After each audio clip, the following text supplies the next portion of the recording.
চলো তাহলে আমরা আজকের ক্লাস শুরু করি। সবাইকে আবারও বৈঠকি এডুকেশনাল ইনস্টিটিউশনের অনেক অনেক শুভেচ্ছা এবং অনেক অনেক স্বাগত জানাই। অনেক বকাঝকা করলাম, কেউ কিছু মাইন্ড করবে না, কারণ অ্যাজ এ টিচার আমার রেসপন্সিবিলিটি রয়েছে যে তোমাদের জিনিসগুলো বোঝানো, তোমাদের চোখে আঙ্গুল দিয়ে জিনিসগুলো দেখানো। তাই আমি এতক্ষণ কথা বললাম। আর প্রত্যেককে বলছি মক টেস্টগুলো দেবে, স্টাডি ম্যাটেরিয়াল পেয়ে যাবে, আপলোড করো, প্রিন্ট করো, যা খুশি করো, কিন্তু ক্লাস কন্টিনিউ করো। যারা রেকর্ডেড দেখছো পরে তাদেরও বলছি ক্লাস করো এবং স্টাডি ম্যাটেরিয়ালগুলো পড়ো এবং মক টেস্ট দাও। তাহলে আমার দায়িত্ব থাকবে তোমাদের এই যে প্যাডাগজি সেকশন, সেখানে তোমাদের ভালো একটা স্কোর করানোর। আদারওয়াইজ কিন্তু সম্ভব না। বারবার বলছি ক্লাস করো। ক্লাস না করলে, টপিক না বুঝলে তুমি চাইল্ড সাইকোলজি করতে পারবে না। এটা ততটাই সহজ যদি তুমি এখানে একটু পরিশ্রম দাও। জিনিস তোমাকে বুঝতে হবে, তোমাকে ওই টপিকের ওপর প্রশ্ন প্র্যাকটিস করতে হবে। তুমি যদি ওই টপিকের উপর প্রশ্ন প্র্যাকটিস না করো, টপিক কনসেপ্ট ক্লিয়ার হলেও তোমার প্রশ্ন করতে গিয়ে তুমি মার খাবে। কারণ প্রশ্ন যেহেতু প্যাডাগজির প্রশ্ন, প্যাডাগজি অবশ্যই সোজা জিনিস, প্রশ্ন এমন মার প্যাঁচ দেওয়া থাকে, ঘোর প্যাঁচ থাকে, যে তোমার প্রশ্ন করতে গিয়ে কিন্তু হিমশিম খেতে হবে। তাই এখানে প্রশ্ন প্র্যাকটিস করাটা জরুরি। আর টপিক কনসেপ্ট ক্লিয়ারেন্স তো অবশ্যই লাগবে। তোমাদের এই যে টপিক থাকছে, প্রত্যেকটা টপিকের উপরে এখানে প্রশ্ন রয়েছে, অবশ্যই প্রশ্নগুলো তোমরা আনসার করবে। দাঁড়াও, কে একজন কিছু বলছে, আমি একটু তার কথা শুনে নিই। সমীর ঘোষ, ক্লাস কবে বলবো কোনটা দিয়ে আজ নতুন, কি বলছো? ক্লাস কথা বলবো, ক্লাস কথা বলবো কোনটা দিয়ে আজ নতুন। সমীর কিছু বুঝতে পারছি না, কিছু যদি বলতে তুমি বলো। সমীর কি বলবে বলো। আমি হ্যালো। শুনতে পাচ্ছি সমীর, তুমি চাইলে বলতে পারো। আচ্ছা, মানে আমি আজকে নতুন তো দাদা, আচ্ছা। শুনতে পাচ্ছ? হুম হুম হুম, শুনতে পাচ্ছি। ও, মানে কিভাবে মানে তোমার সাথে কিভাবে কমিউনিকেট করবো সেটা বুঝতে পারছিলাম না আমি। মানে আমার সেই সাথে নিয়ে আমি কমিউনিকেট বলতে ফোনের মাধ্যমে নাকি অ্যাপের মাধ্যমে, না, কোনটা? না, না, ক্লাসে যখন আমি ধরো কোনো কিছু মানে বুঝতে পারলাম না তখন তোমাকে বলবো তো। হ্যাঁ। এবার সেটা আমি কোনটা দিয়ে বলবো সেটাই বুঝতে পারছিলাম এই না, যে সেই যেভাবে মানে আমি এখন আজকে আমরা নতুন। কথা বলছি, আমরা সেভাবেও কথা বলতে পারবো, অথবা ওখানে চ্যাট বক্স অপশন রয়েছে, তুমি চাইলে তোমার প্রশ্ন বা কোয়ারি চ্যাটে লিখতে পারো। আমি ঠিক সময় মতো তার অ্যান্সার করে দেবো। ঠিক আছে, এবং আচ্ছা, তোমার মানে একটা, প্রথমে হুম বলো। হ্যান্ড রাইজ করবো। হ্যান্ড রাইজ করলে আপনি তখন দেখেই হ্যাঁ, করবেন, তাই হ্যান্ড তো? রাইজ করলে আমি তোমার সঙ্গে কথা বলতে পারবো। ওকে, চ্যাটে লিখতে চাইলে তুমি লিখতে পারো, এবং আরও কোনো ফার্দার কোয়ারি বা জিজ্ঞাসা থাকলে অবশ্যই আমাদের হোয়াটসঅ্যাপ গ্রুপ রয়েছে বেড ব্যাচের, সেখানে তুমি জয়েন করে, কারণ তোমাদের সেই গ্রুপের লিঙ্ক তোমাদের নোটিশ বোর্ডেও দেওয়া রয়েছে, সেখান থেকে জয়েন করো। আর না পারলে অবশ্যই নিচে দেওয়া নম্বরে ফোন করো, আমরা তোমাকে জয়েন করিয়ে নেবো। ক্লিয়ার? আর বাকি ঠিক আছে। অ্যাপে সমস্ত কিছু দেওয়া রয়েছে, মক টেস্ট, নোটস, আমাদের যে ক্লাস হবে তার ম্যাটেরিয়াল, এভরিথিং দেওয়া রয়েছে, সেখান থেকে তুমি কালেক্ট করে নাও এবং ক্লাসগুলো অবশ্যই দেখে নাও। ক্লাসের যদি কোনো ঠিক আছে। ডাউট থাকে, প্রত্যেককে বলছি ক্লাসে যদি কোনো ডাউট থাকে, অলরেডি এই কিছুদিনের মধ্যে তোমরা ক্লাস কমপ্লিট করো, কারণ তোমাদের জানুয়ারি নেক্সট উইকের সেকেন্ড উইকের মধ্যে কিন্তু তোমাদের আবার প্রাইমারি টেটের নোটিফিকেশন আসবে। ফর্ম ফিল আপ চলবে ফেব্রুয়ারি মাসে, এবং পরীক্ষা, আমি আবারও বলছি, পরীক্ষা মার্চের লাস্ট সপ্তাহে অথবা এপ্রিলের ফার্স্ট সপ্তাহের মধ্যে পরীক্ষা হবেই। এসএলএসটি অনেকেরই হয়নি, অনেকে ভেঙে পড়ছো, কিন্তু এবার কিন্তু একটা ভালো সুযোগ রয়েছে, কারণ প্রচুর ভ্যাকান্সি রয়েছে আপার প্রাইমারি টেটে, এবং এখানে এক্সপিরিয়েন্সের কোনো বিষয় নেই। তাই একটা সুযোগ কিন্তু রয়েছে। এখনো বলছি জেগে উঠো, না হলে কিন্তু এবারে যাবে। আর এবছর অর্থাৎ 2026 সালেই কিন্তু চাকরি হতে চলেছে ভালো পরিমাণে। তারপরে কখন হবে কিন্তু বলা যাবে না। তো এই সুযোগটা কাজে লাগাও, এখনো বলছি। ঠিক আছে, চলো আমি আর বেশি কথা বলবো না, কারণ আমি এবার আমাদের টপিকে ফিরে যাই। চলো, কারো কিছু বলার হলে অবশ্যই চ্যাট বক্সে লিখবে, আমি চ্যাট দেখতে পাবো, তারপরে আমি তোমাদের অ্যান্সার করব। ওকে, চলো। তাহলে দেখতে পাচ্ছ আজকের আমাদের মেন টপিক হচ্ছে ভাষার বৃত্তি। ভাষার বৃত্তি কি জিনিস আমরা বুঝবো। দ্বিতীয় বুঝবো ভাষা শ্রেণীকক্ষে শিক্ষকের কাজ। তুমি যেহেতু শিক্ষক হতে চলেছো, একটা ভাষা শ্রেণীকক্ষে তোমার কি ধরনের কাজ হওয়া উচিত, আজকে সে বিষয় নিয়ে পড়বো। তৃতীয় পড়ব ভাব ও ধারণার মৌখিক এবং লিখিত আদান প্রদান বা যোগাযোগ স্থাপনের জন্য ভাষা শিক্ষার ব্যাকরণের ভূমিকা।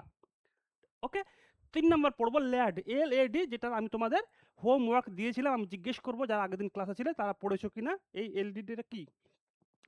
আর পড়বো ভাষার স্তরসমূহ এবং ব্যাকরণ শিক্ষণের বিভিন্ন যে পার্সপেক্টিভগুলো রয়েছে, দৃষ্টিভঙ্গিগুলো, সেটা পড়বো, এবং অবশ্যই প্রত্যেকটা টপিক নিয়ে তো প্রশ্ন উত্তর আলোচনা থাকছেই।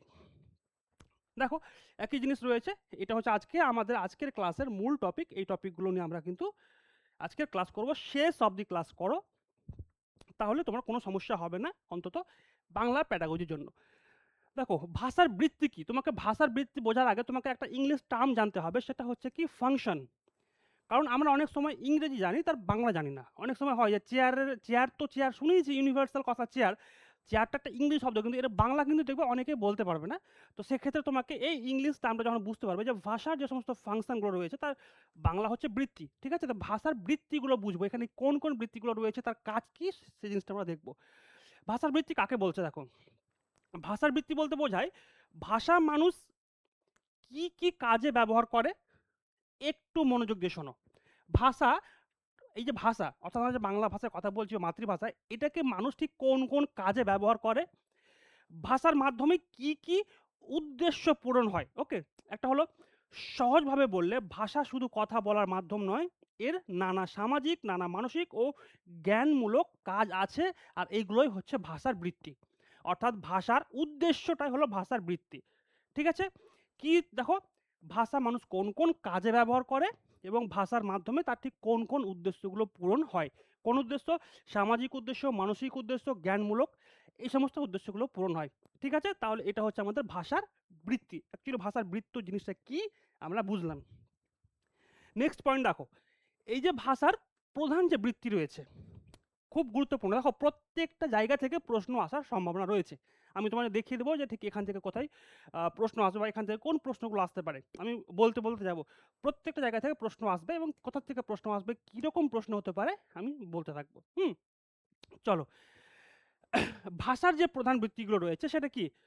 প্রথম হচ্ছে ভাব প্রকাশমূলক বৃত্তি, অর্থাৎ ইংরেজি টার্মটা দেখে নাও, এক্সপ্রেসিভ ফাংশন। অর্থাৎ তোমরা জানো যে ভাষা হলো একটা ভাব প্রকাশের মাধ্যম। এটা হলো ভাষার একটা গুরুত্বপূর্ণ কাজ এবং মূল্যবান কাজ। ঠিক আছে? কি বলছে দেখো, মানুষ নিজের মনের ভাব, অনুভূতি, আবেগ সমস্ত কিছু প্রকাশ করে ভাষার মাধ্যমে। উদাহরণ দেওয়া রয়েছে, আনন্দ, দুঃখ, কষ্ট সমস্ত কিছুই মানুষ ভাষার মাধ্যমে প্রকাশ করে। আনন্দ দেখো, আজ খুব ভালো লাগছে, দুঃখ আমি খুব কষ্টে আছি। এই ধরনের সেন্টেন্সগুলো রয়েছে বা স্টেটমেন্টগুলো রয়েছে, এগুলো কিন্তু তোমার ভাষার ভাব প্রকাশমূলক বৃত্তির মধ্যে পড়ে। ক্লিয়ার? এখান থেকে স্যার কি প্রশ্ন আসবে? এখান থেকে প্রশ্ন আসবে, সাপোজ তোমাকে প্রথম প্রশ্ন তুলে দিল যে আজ খুব ভালো লাগছে, এই বাক্যটি ভাষার যে ধরনের বৃত্তির মধ্যে পড়ে। এই সেন্টেন্সগুলো দেওয়ার পর তোমাকে বলবে যে সাপোজ ধরো কাল পরীক্ষা আছে, এই বাক্যটি বা ভাষার এই যে বাক্যটি রয়েছে বা মনোভাবটি রয়েছে বা বক্তব্যটি রয়েছে, সেটি কোন বৃত্তির মধ্যে পড়বে। এটা হচ্ছে দেখো যোগাযোগমূলক বৃত্তি। কি বলছে? একজনের সঙ্গে আরেকজনের তথ্য তথ্য বা ভাব আদান প্রদান। দেখো এই সমস্ত নিয়ে কিন্তু এই তার পরে প্রশ্ন রয়েছে, তাই জিনিসগুলোকে একটু ভালো করে বোঝো, তাহলে প্রশ্নের উত্তর করতে পারবে। ওই ৯-৬ যেরকম করেছো মক টেস্টে, ওই ৯-৬টা হবে না। ভালো করে বোঝো। প্রথম হচ্ছে ভাব প্রকাশ, যেখানে তোমার মনের আবেগ, মনের ভালোবাসা, মনের কষ্ট এইগুলো প্রকাশ পাবে, সেটা হচ্ছে তোমার ভাব প্রকাশমূলক বৃত্তি বা এক্সপ্রেসিভ ফাংশন। ক্লিয়ার? ২ নম্বর কি হচ্ছে? ২ নম্বর হচ্ছে যোগাযোগমূলক বৃত্তি বা কমিউনিকেশন টাইপের যেটা স্কিল হয় বা কমিউনিকেশন ফাংশন, সেটা অর্থাৎ যেটাকে বলবো আমরা ইংরেজিতে কমিউনিকেটিভ ফাংশন। এর মাধ্যমে কি হয়? কি হয় দেখো, তথ্য বা ভাবের আদান প্রদান ঘটে। ক্লিয়ার হয়েছে? চলো এবার নেক্সট দেখো, নির্দেশমূলক বৃত্তি বা ডাইরেক্টিভ ফাংশন। এখানে কি বলছে? এখানে বলা হচ্ছে যে কাউকে নির্দেশ, অনুরোধ, উপদেশ বা আদেশ দেওয়া হয়। যেমন দরজাটা বন্ধ করো, এই যে বাক্যটা রয়েছে, এই বাক্যের মাধ্যমে কিন্তু আমরা একজনকে আদেশ দিচ্ছি বা অনুরোধ করছি বা তোমার কোনো কিছু করার জন্য অনুরোধ করছি বা নির্দেশ দিচ্ছি। ঠিক আছে? তো এই যে বিষয়গুলো হচ্ছে, এটা হচ্ছে তোমার নির্দেশমূলক বৃত্তির মধ্যে কিন্তু পড়ছে। ক্লিয়ার হয়েছে? ওকে। নেক্সট দেখো, তথ্যবাচক বৃত্তি, ইনফরমেটিভ ফাংশন। এখানে কি হবে? এখানে এই জ্ঞান, খবর বা তথ্যের আদান প্রদান ঘটবে। সূর্য পূর্ব দিকে ওঠে, এটা কি? এটা একটা তথ্য, জ্ঞানমূলক, এটা একটা জ্ঞানমূলক তথ্য। তো তো অবশ্যই এটা হচ্ছে তথ্যমূলক বৃত্তি। ঠিক আছে? নেক্সট দেখো, সামাজিক বৃত্তি। কি বলছে এখানে? সোশ্যাল ফাংশন, মানুষের মধ্যে সামাজিক সম্পর্ক গড়ে তোলা ও বজায় রাখা। উদাহরণ দেখো, বলছে নমস্কার, ধন্যবাদ, কেমন আছো, এই যে বাক্যগুলো বা এই সমস্ত কথাগুলো, এটা হচ্ছে ভাষার সামাজিক বৃত্তি বা সোশ্যাল ফাংশনের মধ্যে পড়ছে। ক্লিয়ার? নান্দনিক বা সাহিত্যিক বৃত্তি, যেখানে বলছে ভাষার মাধ্যমে সৌন্দর্য, শিল্প ও সাহিত্য সৃষ্টি হয়, যেমন কবিতা, গল্প, এসব কিন্তু হচ্ছে তোমার নান্দনিক সাহিত্যিক বৃত্তি। ক্লিয়ার হচ্ছে? নেক্সট দেখো, চিন্তামূলক বৃত্তি অর্থাৎ কগনিটিভ ফাংশন যেটাকে আমরা বলবো। এখানে কি বলছে, ভাষা মানুষকে চিন্তা করতে, বিশ্লেষণ করতে ও ধারণা গঠন করতে সাহায্য করে। ক্লিয়ার হয়েছে? চিন্তামূলক বৃত্তি অর্থাৎ কগনিটিভ, যেখানে চিন্তা, ভাবনা, বিশ্লেষণ, ক্রিটিক্যাল অ্যানালাইসিস এই সমস্ত বিষয়ে কিন্তু সাহায্য করে। নেক্সট দেখো, এবার দেখো মোটামুটি ভাষার যে ফাংশনগুলো সেটা আমরা বুঝতে পারলাম। এখানে আবার ডিসকাস করছি। আচ্ছা তোমরা কি ক্লিয়ার দেখতে পাচ্ছ কিনা একটুখানি? বোর্ড দেখতে পাচ্ছ এবং আমাকে ঠিকঠাক শুনতে পাচ্ছ কিনা একটুখানি বলো। আচ্ছা ক্লিয়ার কি দেখা যাচ্ছে? আমি একটুখানি এটা ঠিক করব, হ্যাঁ জাস্ট এ মিনিট। 9 জন জয়েন করেছো, আমি দেখতে চাই এই 9 জন শেষ অবধি কতক্ষণ আমার সঙ্গে থাকছো। এটা কি ঠিক আছে? না এটা তো কালো হয়ে গেল।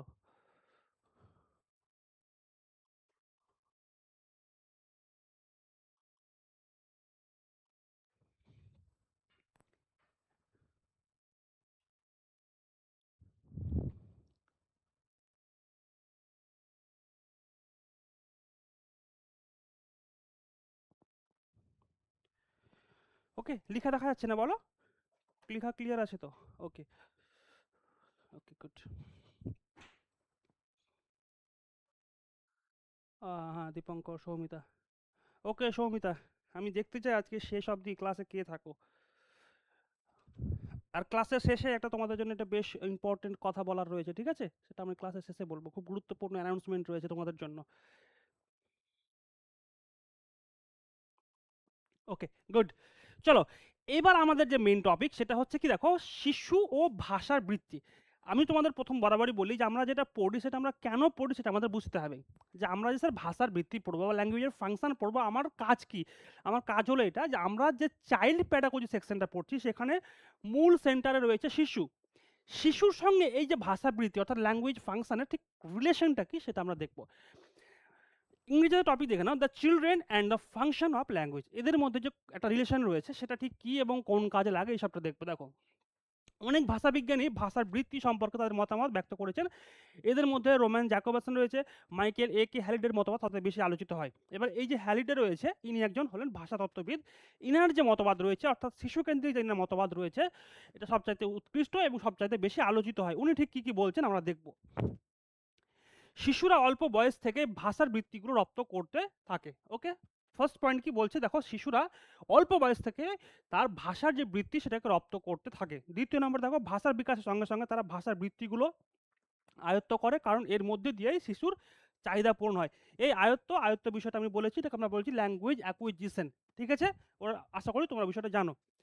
1975 সালে হ্যালিডে 7টি ভাষার বৃত্তির কথা বলেছেন। ঠিক আছে, হ্যালিডে মোট 7টি ভাষার বৃত্তির কথা বলেছেন। সেই ভাষার বৃত্তিগুলো হলো তোমাদের সামনে এইটা। কি রয়েছে দেখো, ইন্ট্রাকশনাল রয়েছে, ইনস্ট্রুমেন্টাল রয়েছে, রেগুলেটরি রয়েছে, রিপ্রেজেন্টেশনাল রয়েছে, ইমাজিনেটিভ রয়েছে, হিউরিস্টিক এবং পার্সোনাল। এতগুলো যে ভাষার তোমার কি রয়েছে এবং প্রত্যেকের সঙ্গে আন্তঃসম্পর্কযুক্ত। এবার আমরা ডিসকাস করব সেই যে সমস্ত দেখলাম যে 7টি ভাষার যে তোমার ফাংশন সেগুলো কি কি রয়েছে। প্রথম রয়েছে চাহিদামূলক, যেটাকে আমরা বলবো ইনস্ট্রুমেন্টাল ফাংশন। ইনস্ট্রুমেন্টাল ফাংশন দেখে নাও। দেখো প্রথম হচ্ছে ইনস্ট্রুমেন্টাল ফাংশন, যেটাকে আমরা বাংলায় বলবো চাহিদা পূরণমূলক বৃত্তি। ঠিক আছে, এখানে কি বলা হচ্ছে দেখো, এক্ষেত্রে শিশু তার প্রাথমিক চাহিদা পূরণের জন্য ভাষা ব্যবহার করে এবং বিশেষ করে খাদ্য, পানীয় এবং স্বাচ্ছন্দ্য বোধের জন্য, কমফোর্ট হওয়ার জন্য সে কিন্তু ভাষা ব্যবহার করছে। ক্লিয়ার হয়েছে? আমাকে জল দাও বা আমার একটি পড়ার টেবিল চাই, এই যে এই সমস্ত কথাগুলো হচ্ছে হ্যালিডের মতে চাহিদা পূরণমূলক বৃত্তি। অর্থাৎ শিশুর যে চাহিদা সেটা যৌবিক চাহিদা হতে পারে, তার মানসিক চাহিদা হতে পারে, এগুলো পূরণের জন্য সেই সমস্ত যে কথাগুলো বলছে সেটা হচ্ছে চাহিদা পূরণমূলক বৃত্তি। সেকেন্ড দেখো, নিয়ন্ত্রণমূলক বৃত্তি অর্থাৎ রেগুলেটরি ফাংশন, যেটা আমরা দেখলাম। এটা কি জিনিস? শিশু যখন নিজের ইচ্ছা অনুযায়ী অন্যের আচরণ নিয়ন্ত্রণ করতে চায় তখন এই ধরনের ভাষা ব্যবহার করে। এই যে তোমার ফাংশনগুলো রয়েছে হ্যালিডের, সেখান থেকে কিন্তু প্রশ্ন আমাদের এই পর্বের শেষেই কিন্তু রয়েছে। তো অবশ্যই প্রশ্নগুলো করার জন্য তোমাকে এই জিনিসগুলো ভালো করে বুঝতে হবে। এবার স্যার এখানে কি কি জিনিস বুঝবো, এখানে বেশ কিছু কোর পয়েন্ট রয়েছে, এগুলো তোমাকে মাথার মধ্যে নিতে হবে। কয়েকটা কোর পয়েন্ট, কি কোর পয়েন্ট রয়েছে এই পয়েন্টটার ক্ষেত্রে তোমার সাথে দেখবে। বলছে দেখো, রেগুলেটরি ফাংশনে কি কি রয়েছে। শিশু যখন নিজের ইচ্ছা অনুযায়ী অন্যের আচরণ নিয়ন্ত্রণ করতে চায়, একটা পয়েন্ট গেল। দ্বিতীয় হচ্ছে তখন এই ধরনের ভাষা ব্যবহার হয়। সেটা হতে পারে প্ররোচনামূলক, আধিপত্যমূলক এবং অনুরোধমূলক। এই যে ৩ টে সেগমেন্ট রয়েছে। ঠিক আছে? নিজের ইচ্ছা অনুযায়ী অন্যের আচরণ নিয়ন্ত্রণ করতে চাই। এই সমস্ত যে ফাংশনগুলো রয়েছে সেটা হচ্ছে তোমার নিয়ন্ত্রণমূলক ফাংশনের মধ্যে পড়ছে। বাক্য দেখলে বুঝতে পারবে, অর্থাৎ উদাহরণ দেখলে যে, "আমার সামনে থেকে এখন যাও।" দ্বিতীয় হচ্ছে, "মা, কাল কিন্তু তুমি অফিসে যাবে না। ও বইটা আমাকে বইটা দাও না।" এই যে বাক্যগুলো রয়েছে, এই বাক্যগুলোই তোমাকে এই টপিকটা বুঝতে সাহায্য করবে। বুঝতে পারলে? তাহলে নিয়ন্ত্রণমূলক বৃত্তি কোন, কোন বিষয় রয়েছে এবং এই যে আমি উদাহরণগুলো দিয়েছি সেখান থেকে আশা করি তুমি এই বিষয়টা ক্লিয়ার হয়েছো। না হতে পারলে, ক্লিয়ার কনসেপ্ট না হলে অবশ্যই মেসেজ করবে, আমাকে বলবে। ঠিক আছে? সুমন, দীপঙ্কর, সৌমিতা, সমীর, তারপর রয়েছে আজমিরা, রোজা, দীপঙ্কর, সৌমিতা, গণেশ, সুষমা, সমীর, হ্যাঁ অনেকেই রয়েছো। চলো, অসুবিধা হলে একদম আমাকে ফটস করে বলবে। এবার হলো পারস্পরিক সম্পর্কমূলক, অর্থাৎ ইন্টারাকশনাল ফাংশন। ইন্টারাকশনাল মানে একে অপরের সঙ্গে যে পারস্পরিক সম্পর্ক থাকে সেই বিষয়টা বলা হচ্ছে। কি বলা হচ্ছে? এক্ষেত্রে শিশু তার পরিবারের অথবা সমাজের অন্য কোনো মানুষের সংস্পর্শে আসতে চায়। এক্ষেত্রে কি করে? শিশু তার পরিবারের বা সমাজের অন্যান্য মানুষের সংস্পর্শে আসতে চায়। দেখো, "মা, আমি তোমায় খুব ভালোবাসি। এটা কেবল আমার আর আমার ভাইয়ের জন্য।" এই যে পারস্পরিক আন্তঃসম্পর্কযুক্ত যে বৃত্তি রয়েছে সেটাকে আমরা বলবো পারস্পরিক সম্পর্কমূলক বৃত্তি। ঠিক আছে? নেক্সট পয়েন্ট দেখো। আত্মপ্রকাশমূলক বৃত্তি বা ইন্টারপার্সোনাল। ইন্টারপার্সোনাল মানে নিজের ব্যক্তিত্ব, অর্থাৎ নিজেকে আত্মপ্রকাশ করার যে বৃত্তি সেটাকে বলবো আমরা ইন্টারপার্সোনাল ফাংশন। এখানে কি বলা হয়েছে? শিশু যখন নিজের অনুভূতি, ঠিক আছে, নিজের সম্পর্কে কোনো মতামত অথবা নিজের পরিচিতি প্রকাশ করে, তখন সেই ভাষা যে ভাষাকে ব্যবহার করে সেটাকে বলছি আমরা কি? বলো? একদমই, সেটা হচ্ছে ইন্টারপার্সোনাল ফাংশন। ওকে, ক্লিয়ার। এবার দেখো বাক্য, উদাহরণ দেখো। উদাহরণ দেখলে বিষয়টা ক্লিয়ার হবে যে, "আমি খুব ভালো দাবা খেলতে পারি।" এই বাক্যটার মাধ্যমে একজন শিশু কি বোঝাচ্ছে? সে তার নিজের সম্পর্কে বোঝাচ্ছে। এখানে যদি প্রশ্ন আসে, "আমি খুব দাবা খেলতে পারি।" এই বাক্যটি বা এই মন্তব্যটি ভাষার কোন বৃত্তির মধ্যে আসবে? তখন তুমি কি বলবে? অবশ্যই আত্মপ্রকাশমূলক বৃত্তি। ক্লিয়ার হয়েছে? ওকে, গুড। এক্ষেত্রে শিশু তার পরিবারের অথবা সমাজের অন্য কোনো মানুষের সংস্পর্শে আসতে চায়। যেমন, "মা, আমি তোমায় খুব ভালোবাসি। এটা কেবল আমার আর আমার ভাইয়ের জন্য।" এই যে সমস্ত বাক্যগুলো রয়েছে তোমরা পড়বে। প্রত্যেকটা বিষয় আমাদের নোটসে দেওয়া রয়েছে এবং নোটসে আমি আরও ইনফরমেশন দিয়েছি। অবশ্যই পরিপূর্ণ একটা নোট তোমাদের জন্য প্রোভাইড করা হচ্ছে। ক্লাস শেষে তোমাদের স্টাডি ম্যাটেরিয়াল সেকশনে এই নোট চলে যাবে। ঠিক আছে? তোমরা সেখান থেকে ডাউনলোড করো এবং প্রিন্ট করে ঘরে রেখে দাও। না পড়লেও চলবে। তাই তো? দেখো, এবার দেখো পরিবেশ জ্ঞানমূলক বৃত্তি, অর্থাৎ যেটাকে আমরা ইংরেজিতে বলবো হিউরিস্টিক ফাংশন। এটা কি?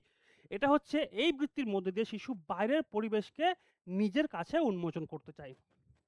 ওকে? দেখো, কোন সাইজ শর্ট থেকে শর্টেস্ট ইম্পর্টেন্ট উইথ এক্সাম্পল আমি তোমাদের জন্য ক্লাস রেডি করি, সময় দিয়ে, পরিশ্রম দিয়ে, তোমাদের দৃষ্টিভঙ্গি দিয়ে। কারণ আমিও একজন স্টুডেন্ট, আমি চাই যে আমাকে ঠিক কোনভাবে আমার সামনে ক্লাস প্রেজেন্ট হলে আমার ক্লাসটা ভালো লাগবে, ক্লাসটা ইন্টারেক্টিভ লাগবে। আমি ক্লাসটা দেখব। আমি সেই দৃষ্টিভঙ্গিতে তোমাদের জন্য ক্লাস তৈরি করি যাতে তোমরা 100% স্যাটিসফাই হও ক্লাস করে। কিন্তু ক্লাস তোমাদের করতে হবে। আর এই মনোযোগটুকু তোমাদের মধ্যে আজকের নেই, অভাব। ঠিক আছে? তো তোমাকে ক্লাস করতে গেলে পুরো জিনিসগুলোকে একেবারে A to Z বুঝতে হবে। মাঝখান থেকে কেটে গেলে কিন্তু পুরো চেন ভেঙে যাবে। ওকে? উদাহরণগুলো তোমাকে বুঝতে হবে। এখানে বলা হচ্ছে দেখো, শিশু বাইরের পরিবেশের সঙ্গে নিজেকে উন্মোচন করতে চায়। অবশ্যই পরিবেশ জ্ঞানমূলক বৃত্তি হবে। উদাহরণ কি? চন্দ্রগ্রহণ, রাতের বেলা সূর্য কেন দেখা যায় না? এই যে প্রশ্নগুলো যে রাতের বেলা কেন সূর্য দেখা যায় না বা চন্দ্রগ্রহণ কেন হয়, সূর্যগ্রহণ কেন হয়, বৃষ্টি কেন হয়, গাছের পাতা সবুজ কেন? এই যে পরিবেশ সম্পর্কে তাদের যে প্রশ্ন, তাদের যে ভাবনা, তাদের যে সচেতনতা প্রকাশ পায়, এই যে বৃত্তি ভাষার মাধ্যমে প্রকাশ পায়, এই সমস্ত বৃত্তি বা এই সমস্ত ফাংশনগুলোকে আমরা ফেলবো পরিবেশ জ্ঞানমূলক বৃত্তির মধ্যে। ক্লিয়ার? কল্পনামূলক বৃত্তি। এটা কি বলবো? Imaginative function. তোমরা জানো যে কল্পনা মানে ইমাজিনেশন। বাচ্চাদের মধ্যে সেই কল্পনা প্রবণতাটা বেশি রয়েছে, তাদের মধ্যে সেই ইমাজিনেশন পাওয়ারটাও বেশি রয়েছে। তারা যে ইমাজিনেশনকে যে ধরনের ভাষা ব্যবহারের মধ্যে দিয়ে শিশুর কল্পনাপ্রবণ মনের পরিচয় পাওয়া যায় বা গল্প বলতে বা কোনো কাল্পনিক কথা বলতে শিশু এই ভাষা ব্যবহার করে। দেখো, এক দেশে এক রাজা ছিল, তার ৭ টি রানী ছিল। এই যে রূপকথার গল্পগুলো আমরা পড়ি বা শুনি, দেখবে শিশু এই সমস্ত গল্পগুলোতে খুব অ্যাট্রাক্ট হয় এবং তারাও এই গল্পগুলোর মাধ্যমে তার নিজের ভাব বহিঃপ্রকাশ করতে শুরু করে। ওকে, ক্লিয়ার হয়েছে? যারা ক্লাসে রয়েছো এখন অবধি দেখি কজন টিকে আছো। হ্যাঁ, ৮-এ আছো। ৮-এ রয়েছো। একজন এসেছো, দেখেছো যে হ্যাঁ কেমন পরিবেশ কি চলছে, তারপরে সে ফিরে গেছো। চলো, ক্লাস ঠিকঠাক আছে? কন্টেন্ট বুঝতে পারছো কিনা বলো। কন্টেন্ট বুঝতে পারছো বা ক্লাসের টপিক বুঝতে পারছো কিনা আমাকে একটুখানি বলো। যারা রয়েছে অলরেডি লাইক থাম্বনেইল করতে পারো, বা বুঝতে না পারলে কোথায় অসুবিধা হচ্ছে সেই জায়গাটা আমাকে মেনশন করো। অনেকে বলে আমি নাকি খুব স্পিডে পড়াই, খুব তাড়াহুড়ো করে পড়াই, কিন্তু আমি এই কারণে পড়াই যে খুব বেশি স্লো হয়ে গেলে না মানে অনেক বোরিং লাগে, যে ধর স্লো হচ্ছে আর একটা জিনিস বারবার বলছে, এত আস্তে আস্তে করে বলছে, স্লো মনে হয়। তাই ফাস্ট পড়াই, এই যে তোমাদের কনসেন্ট্রেশনটাও ধরে থাকবে এবং তোমাদের ক্লাসটা করতেও ভালো লাগবে। আমার সাথে কথা বলবে সমীর ঘোষ। ইয়েস সমীর, বলো। হ্যাঁ দাদা, এমনি পড়ানো ঠিক আছে, মনে হচ্ছে তুমি হাঁপাচ্ছ একটু, আস্তে একটু। আমি হাঁপাচ্ছি না, আমি বললে এরকমই বলি এনার্জি নিয়ে, ঠিক আছে? হ্যাঁ এমনি ঠিক এমনি আছে। ক্লাস দেখা যাচ্ছে, মানে কন্টেন্ট শো করছে ঠিকঠাক তোমাদের ডিসপ্লেতে, কোনো রকম সমস্যা নেই তো? হ্যাঁ হ্যাঁ হ্যাঁ, না না না, ঠিক আছে। Okay Samir, thank you so much. Ganesh বলছো বুঝতে পারছি, সমীর বলছো ওকে, গুড গুড। চলো নেক্সট, আজকের ক্লাসটা নেক্সট লেভেলের হতে চলেছে। দেখো না, খালি একটুখানি শুরু থেকে দেখো। এরপর দেখো বর্ণনামূলক বৃত্তি। এখানে কি বলছে?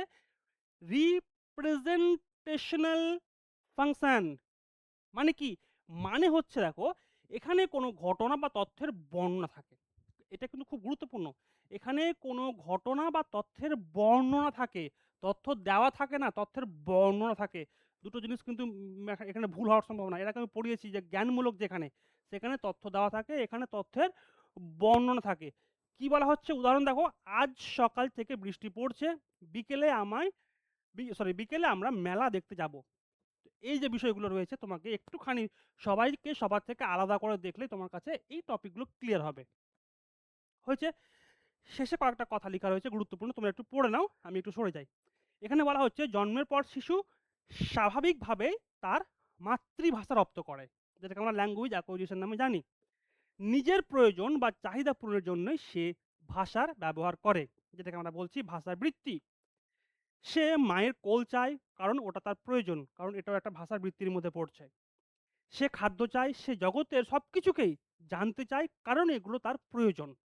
আর এইগুলোই হচ্ছে তোমার ভাষার ফাংশন, অর্থাৎ ল্যাঙ্গুয়েজ ফাংশন। অর্থাৎ শিশু ও একটি উদ্দেশ্য নিয়ে অর্থাৎ শিশু ও একটি উদ্দেশ্য নিয়েই ভাষা ব্যবহার করে।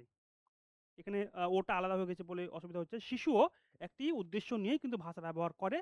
ভাষার এই উদ্দেশ্যই হলো ভাষার বৃত্তি। আশা করি পুরো যে কনসেপ্ট আমরা তখন ধরে আলোচনা করলাম তার সারমর্ম হলো এখানেই। স্বাভাবিকভাবেই শিশুর ভাষা বিকাশের সঙ্গে সঙ্গে সে ভাষার প্রাথমিক বৃত্তিগুলো রপ্ত করে, যেটাকে আমরা বলেছি আগে যে পরে বলবো এলএডি বলি বা তোমার ল্যাঙ্গুয়েজ অ্যাকুইজিশন বলি, সেটা কিন্তু প্রাথমিকভাবে সে নিজে থেকেই রপ্ত করে। এই কারণেই বলা হয় ভাষার বৃত্তি আসলে শিশুর প্রয়োজন বা চাহিদা পূরণের হাতিয়ার। আশা করি জিনিসটা ক্লিয়ার হয়েছে।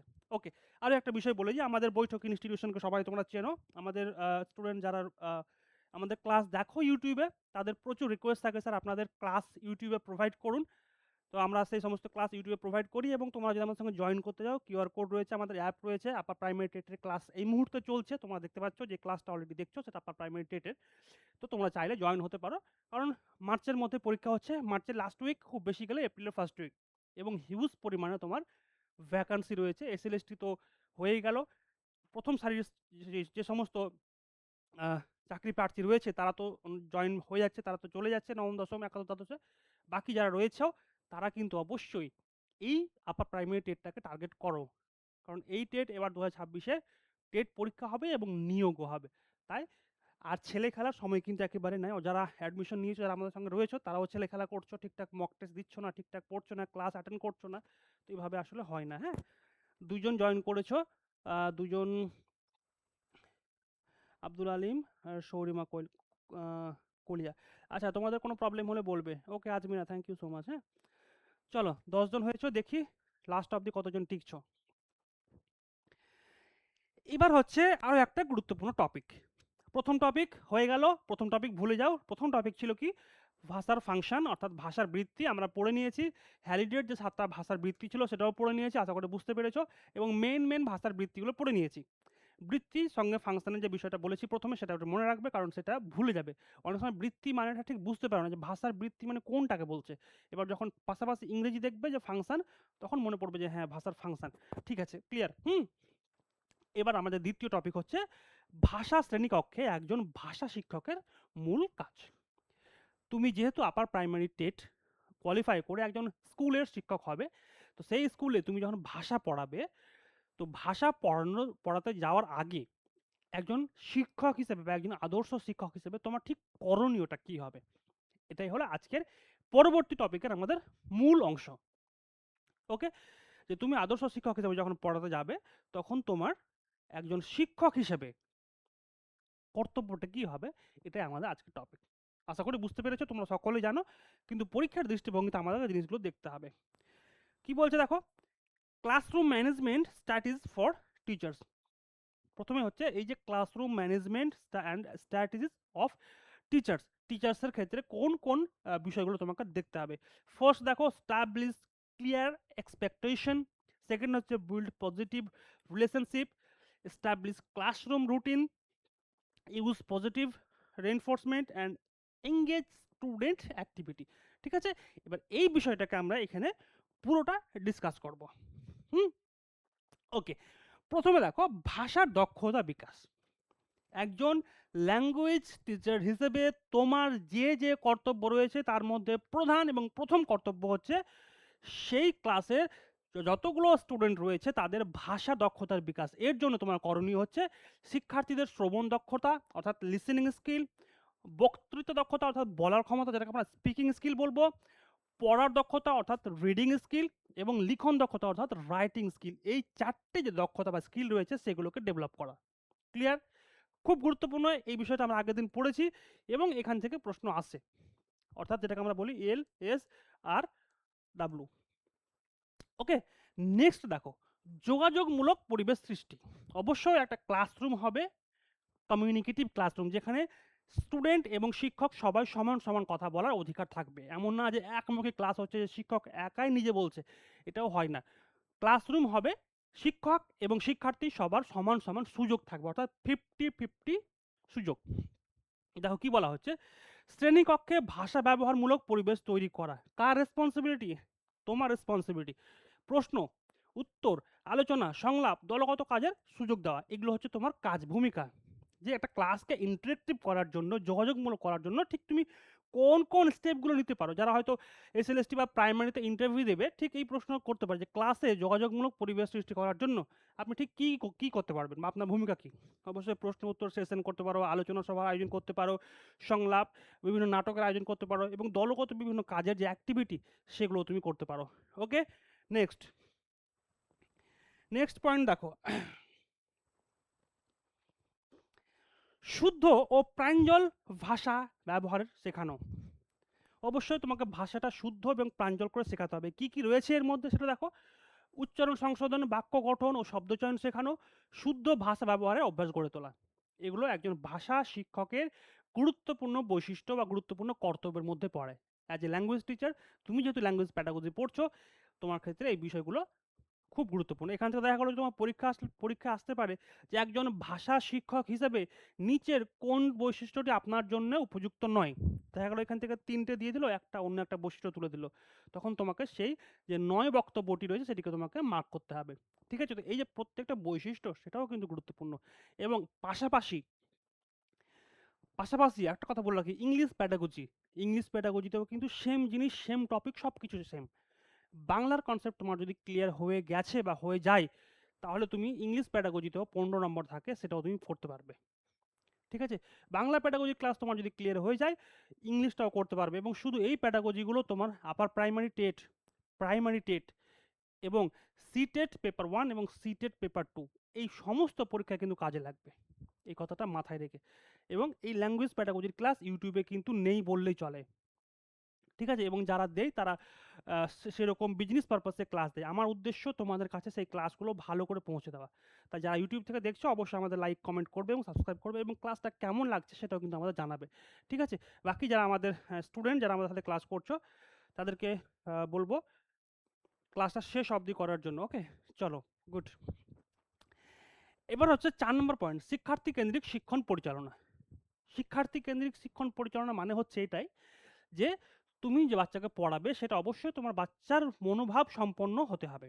মানে আমরা এটাকে বলবো চাইল্ড সেন্ট্রিক টিচিং। তুমি কিভাবে পড়াবে তোমার সমস্ত কিছু ডিপেন্ড করবে তোমার সামনে বসে থাকা বাচ্চাটা ঠিক কেমনভাবে চায়। কারণ তোমার ক্লাসরুম একটা ডাইভার্জেন্ট ক্লাসরুম থাকবে। সেখানে প্রত্যেকটা বাচ্চার মনোভাব বুঝে তোমাকে কিন্তু এগোতে হবে। তুমি কোন ক্লাস পড়াচ্ছ, তুমি কাদের পড়াচ্ছ, তুমি ঠিক কোন বিষয় পড়াচ্ছ, এই সমস্ত বিষয় মাথায় রেখে তোমাকে কিন্তু টিচিং প্রসেসটা করতে হবে। এখানে কি বলছে? শিক্ষার্থী কেন্দ্রিক শিক্ষণ। অর্থাৎ একজন শিক্ষার্থী ঠিক কেমন চায় সেভাবে তোমাকে শিক্ষণ অর্থাৎ টিচিং প্রসেস নিয়ে যেতে হবে। শিক্ষার্থী কেন্দ্রিক সক্রিয় অংশগ্রহণ নিশ্চিত করা। তোমার যে শিক্ষার্থী রয়েছে অর্থাৎ স্টুডেন্ট রয়েছে তাদের সক্রিয় অংশগ্রহণ অর্থাৎ অ্যাক্টিভ পার্টিসিপেন্ট হতেই হবে একজন একটা শ্রেণীকক্ষের মধ্যে। এর রেসপন্সিবিলিটি অবশ্যই তোমার। ভয়মুক্ত ও আনন্দময় পরিবেশ তৈরি করা। ক্লাসের মধ্যে স্টুডেন্টরা ভয় পাবে তোমাকে দেখে, বাঘের মতো ভয় করবে সেরকম তো হয় না। অবশ্যই একটা ভয়মুক্ত এবং একটা আদর্শ ক্লাসরুম যেখানে আনন্দ সহকারে স্টুডেন্টরা পড়তে পারবে সেরকম পরিবেশ গড়ে তুলতে হবে তোমাকে। দুর্বল ও মেধাবী উভয় শিক্ষার্থীদের দিকে নজর রাখা। ঠিক আছে? এখানে কোনো রকম বায়াসনেস, কোনো রকম পার্সিয়ালি চলবে না। ঠিক আছে? অবশ্যই সবার দিকে সমানভাবে তোমাকে নজর দিতে হবে। নেক্সট দেখো, ব্যাকরণ কার্যকরভাবে শেখানো। ব্যাকরণ নিয়ম মুখস্থ করিয়ে নয়, ভাষা ব্যবহারের মধ্যে দিয়ে ব্যাকরণ শেখানো হবে। ক্লিয়ার? তাহলে কি হচ্ছে? ব্যাকরণ কিন্তু নিয়ম মুখস্থ করিয়ে নয়, ভাষার ব্যবহারের মধ্যে দিয়ে ব্যাকরণ শেখানো হবে। এই একটা লাইন থেকে কিন্তু প্রশ্ন আসে। এই জায়গাটা সবাই ভুল করে। তাহলে ব্যাকরণ কিভাবে হবে? মুখস্থ করিয়ে নয়, নিয়ম বা সূত্র মুখস্থ করিয়ে নয়, এটা হবে ভাষা ব্যবহারের মাধ্যম দিয়ে। আর ঠিক এই প্রশ্নই আছে, এই প্রশ্ন এসছে এবং সেই প্রশ্নটা PIQ সি টেট পেপার 1 এর প্রশ্ন তোমরা দেখবে। ঠিক আছে? তো এই জায়গাটাকে তোমরা মার্ক করে রাখো, এখান থেকে একটা প্রশ্ন আছে। ক্লিয়ার? নেক্সট দেখো, শব্দ ভাণ্ডার বৃদ্ধি, নতুন শব্দ শেখানো, শব্দের অর্থ, ব্যবহার, প্রয়োগ সবকিছু কিন্তু এই শব্দ ভাণ্ডার বৃদ্ধির মাধ্যমে হবে। নেক্সট দেখো, সাহিত্য রুচি ও নান্দনিক বোধ গঠন। কবিতা, গল্প, প্রবন্ধ এই সমস্ত পাঠের মাধ্যমে শিক্ষার্থীদের মধ্যে সাহিত্য প্রেম, সৌন্দর্যবোধের জাগরণ করা এবং নান্দনিক যে মানসিকতা তার বহিঃপ্রকাশ ঘটাতে হবে। কার? এই সাহিত্য রুচি তোমার বাংলা কি বলে একজন ভাষা শিক্ষকের কাজ। আমি প্রথমে একটা বিষয় বলেছিলাম যে ভাষা শিক্ষণ এমন একটা কাজ যে কাজটা কিন্তু তোমার খুব গুরুত্বপূর্ণ। একজন শিশু বা একজন শিক্ষার্থী ভাষাটাকে কতটা ভালোবাসবে, ল্যাঙ্গুয়েজটাকে কতটা ইম্পর্টেন্ট রোল দেবে সেটা ডিপেন্ড করে একজন ভাষা শিক্ষকের ক্লাস প্রেজেন্টেশনের ওপর। ওকে? তো এটা কিন্তু খুব গুরুত্বপূর্ণ। তারপরে নেক্সট পয়েন্ট দেখো, মূল্যায়ন ও প্রতিক্রিয়া প্রদান। মূল্যায়ন জিনিসটা কি? তোমরা মূল্যায়ন মানে জানো, যেটাকে আমরা বলি ইভ্যালুয়েশন। অর্থাৎ কোনো একটা কোর্স বা কোনো একটা সেশন চলাকালীন যে মক টেস্ট তোমরা দাও বা তোমরা যে পরীক্ষা দাও বা ফাইনাল এক্সাম দাও এগুলোকে এক একটাকে বলা ইভ্যালুয়েশন এবং সেটাই হলো বাংলাতে বলি মূল্যায়ন। এবং তার প্রতিক্রিয়া প্রদান মানে ফিডব্যাক। তার প্রতিক্রিয়া মানে ফিডব্যাক। এখানে কি বলছে? নিয়মিত মৌখিক ও লিখিত মূল্যায়ন, ভুল সংশোধন ও গঠনমূলক প্রতিক্রিয়া দেওয়া। এই যে ইভ্যালুয়েশন এই যে বিষয়টা রয়েছে এই বিষয়টা নিয়ে কিন্তু আমরা পড়বো যে ইভ্যালুয়েশন বিষয়টা কি এবং কত রকমের ইভ্যালুয়েশন হয়। অর্থাৎ মূল্যায়ন কত রকম হয়, কোনটা প্লেসমেন্ট মূল্যায়ন হয়, তারপর তারপর কোনটা ডায়াগনস্টিক হয়, কোনটা ফর্মেটিভ হয়, কোনটা সামেটিভ হয়, এই সমস্ত বিষয় আমরা পড়বো আমাদের এই সেশন তোমার কি বলে সিলেবাসের মধ্যেও রয়েছে। যখন আমরা সোশ্যাল সায়েন্স প্যাডাগজি পড়বো সেখানেও রয়েছে, তোমার ল্যাঙ্গুয়েজ প্যাডাগজির ক্ষেত্রে সেখানেও রয়েছে এবং খুব গুরুত্বপূর্ণ। আমি তোমাদের আশা করি সব জিনিসগুলো পুরো ক্লিয়ার করে বোঝাতে পারবো। ওকে? চলো, ভাষা ও সংস্কৃতির সংযোগ ঘটানো। এই ভাষায় কিন্তু তোমার সঙ্গে তোমার সংস্কৃতির সঙ্গে সংযোগ ঘটবে এবং এই যে দায়িত্বটা এই রেসপন্সিবিলিটি অবশ্যই তোমার কাছে থাকবে। ঠিক আছে? কি বলছে দেখো, ভাষার সঙ্গে সামাজিক সমাজ ও সংস্কৃতি সম্পর্ক বোঝানো, ভাষা ব্যবহারিক ও সামাজিক গুরুত্ব তুলে ধরা। বিষয়গুলো আশা করি ক্লিয়ার হয়েছে। ঠিক আছে? আমি তোমাদের প্রথম দিন ভাষা যেদিন ক্লাস সেদিনই বলেছিলাম যে ভাষার গুরুত্ব কতটা একজন সামাজিক মানুষ হিসেবে একটা শিক্ষার্থীর কাছে বলো, একটা শিশুর কাছে বলো বা একজন মানে সামাজিক মানুষের কাছে ঠিক ভাষা কতটা গুরুত্বপূর্ণ। তার যার যতটা ভাষা বোধ ভালো তার ততটা বহিঃপ্রকাশ ভালো। সেটা আমরা ফার্স্ট দিনের ক্লাসে ডিসকাস করেছিলাম। যারা এখনো ক্লাসটা দেখোনি তারা অবশ্যই দেখে নেবে। আর না দেখলেও কিছু করার নেই। চলো, এতক্ষণ ধরে যে সমস্ত কথাগুলো বললাম, যে সমস্ত বকবকানিগুলো হলো, তার উপরে এবার আমার থাকবে প্রশ্ন, যেটা আমি প্রথমে বললাম। এখন অবধি ক্লাসে রয়েছো বিদিশা, রয়েছো রোজা, রয়েছো আব্দুল আলিম, শৌরিমা, সমীর, সুমনা, সুষমা, গণেশ, সৌমিতা, দীপঙ্কর, আজমিরা। বাহ, খুব সুন্দর। চলো, এবার হচ্ছে প্রশ্ন।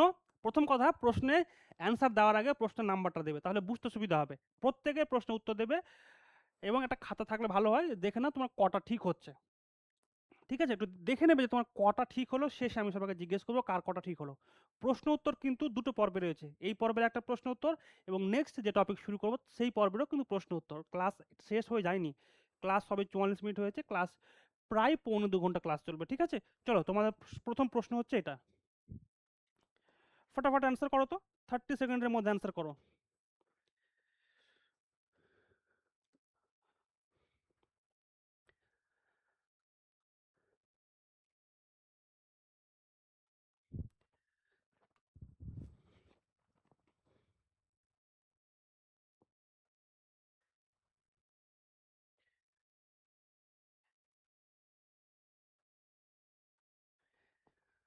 গণেশ হাজরা প্রথম উত্তর দিয়েছো, অনেক অনেক শুভেচ্ছা গণেশ, তুমি টাইমের আগে অ্যান্সার করেছো। ভাষার বৃত্তি হচ্ছে ভাষার উদ্দেশ্যকে বোঝানো হয়, কংগ্রাচুলেশনস, রাইট অ্যান্সার দিয়েছো। প্রথমে ভাষা গণেশ দিয়েছো, পরে দিয়েছো আজমিরা, বিদিশা।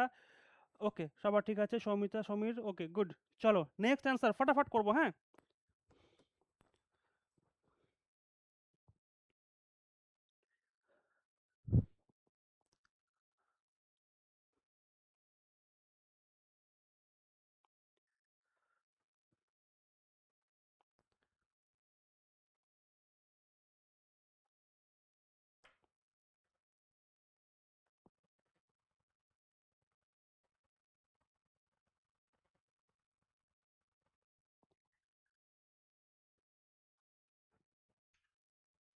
আমি আবার বলছি, প্রশ্নের নাম্বার অবশ্যই দেবে। ঠিক আছে, সবাই ঠিক উত্তর দিয়েছো, একজনকে যেন দেখলাম ভুল দিয়েছো। কে লিখলো? গণেশ হাজরা, হ্যাঁ সবার ঠিক আছে উত্তর, ওকে গুড। দুইয়ের উত্তর ঠিক আছে, ভাষার বৃত্তি হচ্ছে শিশুর প্রয়োজন বা চাহিদা পূরণের হাতিয়ার। ওকে গুড, নেক্সট কোশ্চেন, ফটাফট অ্যান্সার করবে, হ্যাঁ। চলো নেক্সট কোশ্চেন।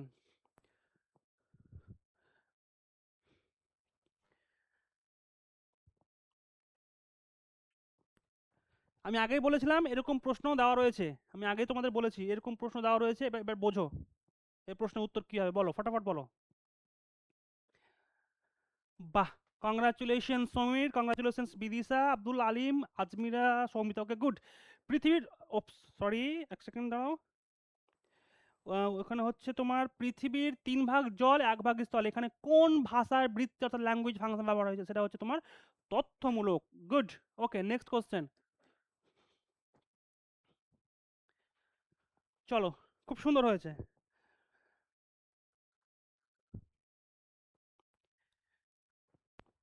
ভাব প্রকাশমূলক ভাষাবৃত্তির একটি উদাহরণ, ভাব প্রকাশমূলক ভাষাবৃত্তির একটি উদাহরণ, বলো কে বলবে আগে।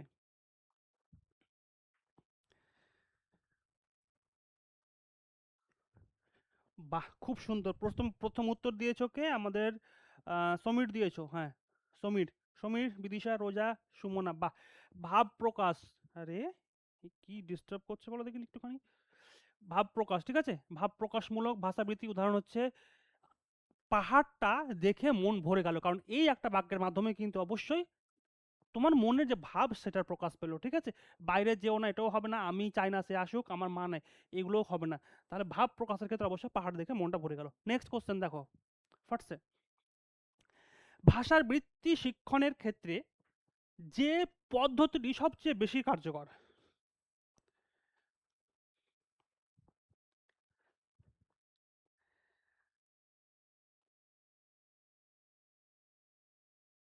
এই প্রশ্নটা ট্রিকি আছে, হ্যাঁ, দেওয়ার আগে একটুখানি ভেবে দেবে। প্রশ্নটা উত্তর দেওয়ার আগে একটুখানি ভেবে দেবে। তোমাদের মধ্যে একটা প্রবণতা রয়েছে, সেই প্রবণতা আবার ফলো না করো, হ্যাঁ। চলো, কে কেউ আনসার করেছো দেখে নিচ্ছি। 5 নম্বর প্রশ্নের অ্যান্সার এখনো 5-এর করেছো 3, সৌমিতা দাস, কংগ্রাচুলেশন সৌমিতা, তোমার উত্তর একেবারে ঠিক। ভাষার বৃত্তি শিক্ষণের ক্ষেত্রে যে পদ্ধতি বেশি কার্যকর সেটি হলো, দেখো ভাষাবৃত্তির সঙ্গে সঙ্গে যুক্ত শব্দ শেখানো হতেই পারে না, ভাষাবৃত্তির সঙ্গে যুক্ত ব্যাকরণ শেখানো হবে না, বিষয় নির্বাচন করে পরিস্থিতি তৈরি করে ব্যাকরণ শেখানো। ওকে, একেবারে খুব ভালো প্রশ্ন এবং লাড্ডু প্রশ্ন, খুব সহজ। কেবলমাত্র 1 এবং 2 মানে অর্থাৎ 1 2 এটা তো হবেই না, ঠিক আছে? অনেকে আবার লাস্টের দিকে সবগুলোই ঠিক, ক খ উভয় ঠিক এরকম থেকে কি উত্তর করে ফেলো, তো সেটা করবে না। নেক্সট কোশ্চেন দেখো। নেক্সট কোশ্চেন, আত্মপ্রকাশমূলক ভাষা বৃত্তির ক্ষেত্র।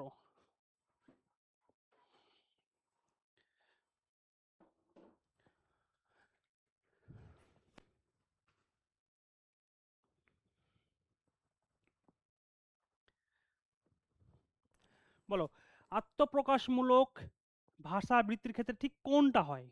বলো। খুব সোজা, আমি অলরেডি বলেছি যে এরকম জায়গা থেকে প্রশ্ন আসবে। 6-এর 4 বলেছো সৌমিতা, 6-এর 4, 6-এর ঘ।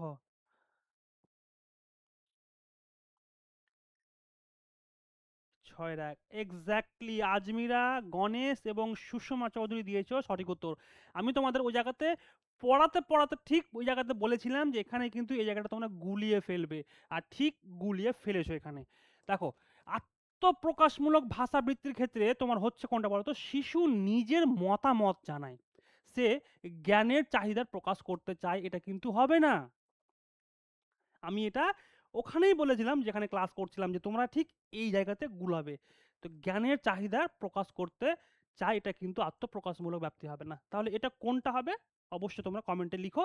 এবং শিশুর খাদ্য কামনা করে এটাও হবে না, এটা এটা তোমার চাহিদামূলক হচ্ছে, নিজের মতো করে অন্যকে নিয়ন্ত্রণ করতে চায়, এটা তো তোমরা জানো। তোমার হিউরিস্টিক যেটাকে বলছে সেটা হচ্ছে। তো এতগুলো বিষয় রয়েছে, আমি প্রথমে বলেছিলাম যে তোমরা এখানে কিন্তু ভুল করবে একটা, এবং করলে। তাহলে আত্মপ্রকাশমূলক ভাষাবৃত্তির ক্ষেত্রে অবশ্যই শিশু নিজের মতামত জানাতে চায়। Next question.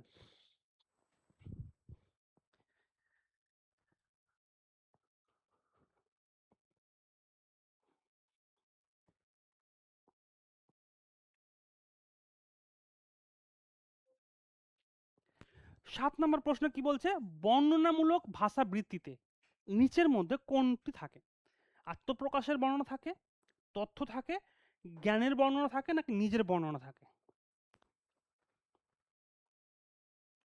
এখানেও ভুল করবে, এই জায়গাটাও আমি তোমাদের বলে দিয়েছিলাম। বর্ণনামূলক ভাষাবৃত্তিতে বলো, অ্যান্সার করো। 7-এর ঘ লিখছো সবাই। বর্ণনামূলক ভাষাবৃত্তি, বর্ণনামূলক ভাষাবৃত্তি ভালো করে দেখো। এখানে থাকে, সবাই ভুল তো দিয়েছো, জ্ঞানের বর্ণনা থাকে। ঠিক আছে, সবাই এখানে ভুল উত্তর দিয়েছো। সরি, জ্ঞানের জ্ঞানের না, তথ্য থাকে। সরি সরি সরি, এটা হবে তোমার তথ্য থাকে। এই অ্যান্সারটা হবে বর্ণনামূলক ভাষাবৃত্তিতে তোমার থাকে কি? তথ্য। বলো। রোজা আমার দেখা দেখি গ লিখেছে, দীপঙ্কর একমাত্র 7-এর 2 লিখেছিল। ওকে, গুড। 7-এর 2 অর্থাৎ 7-এর খ হচ্ছে বর্ণনামূলক ভাষাবৃত্তিতে কি থাকে? তথ্য। চলো এটা আমরা দেখে নিই এর উত্তরটা কোথায় আছে। নেক্সট চলো আমরা দেখে নিই তথ্যটা কোথায় রয়েছে।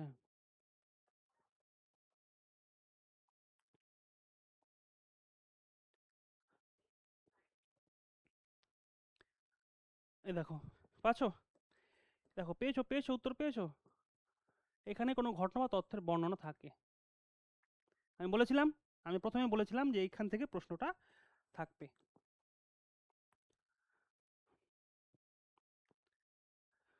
প্রশ্ন উত্তর আমাদের শেষ।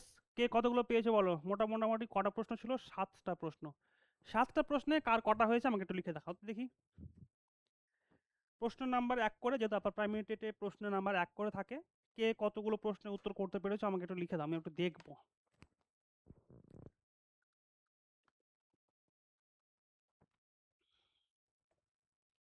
5 5, ওকে। আর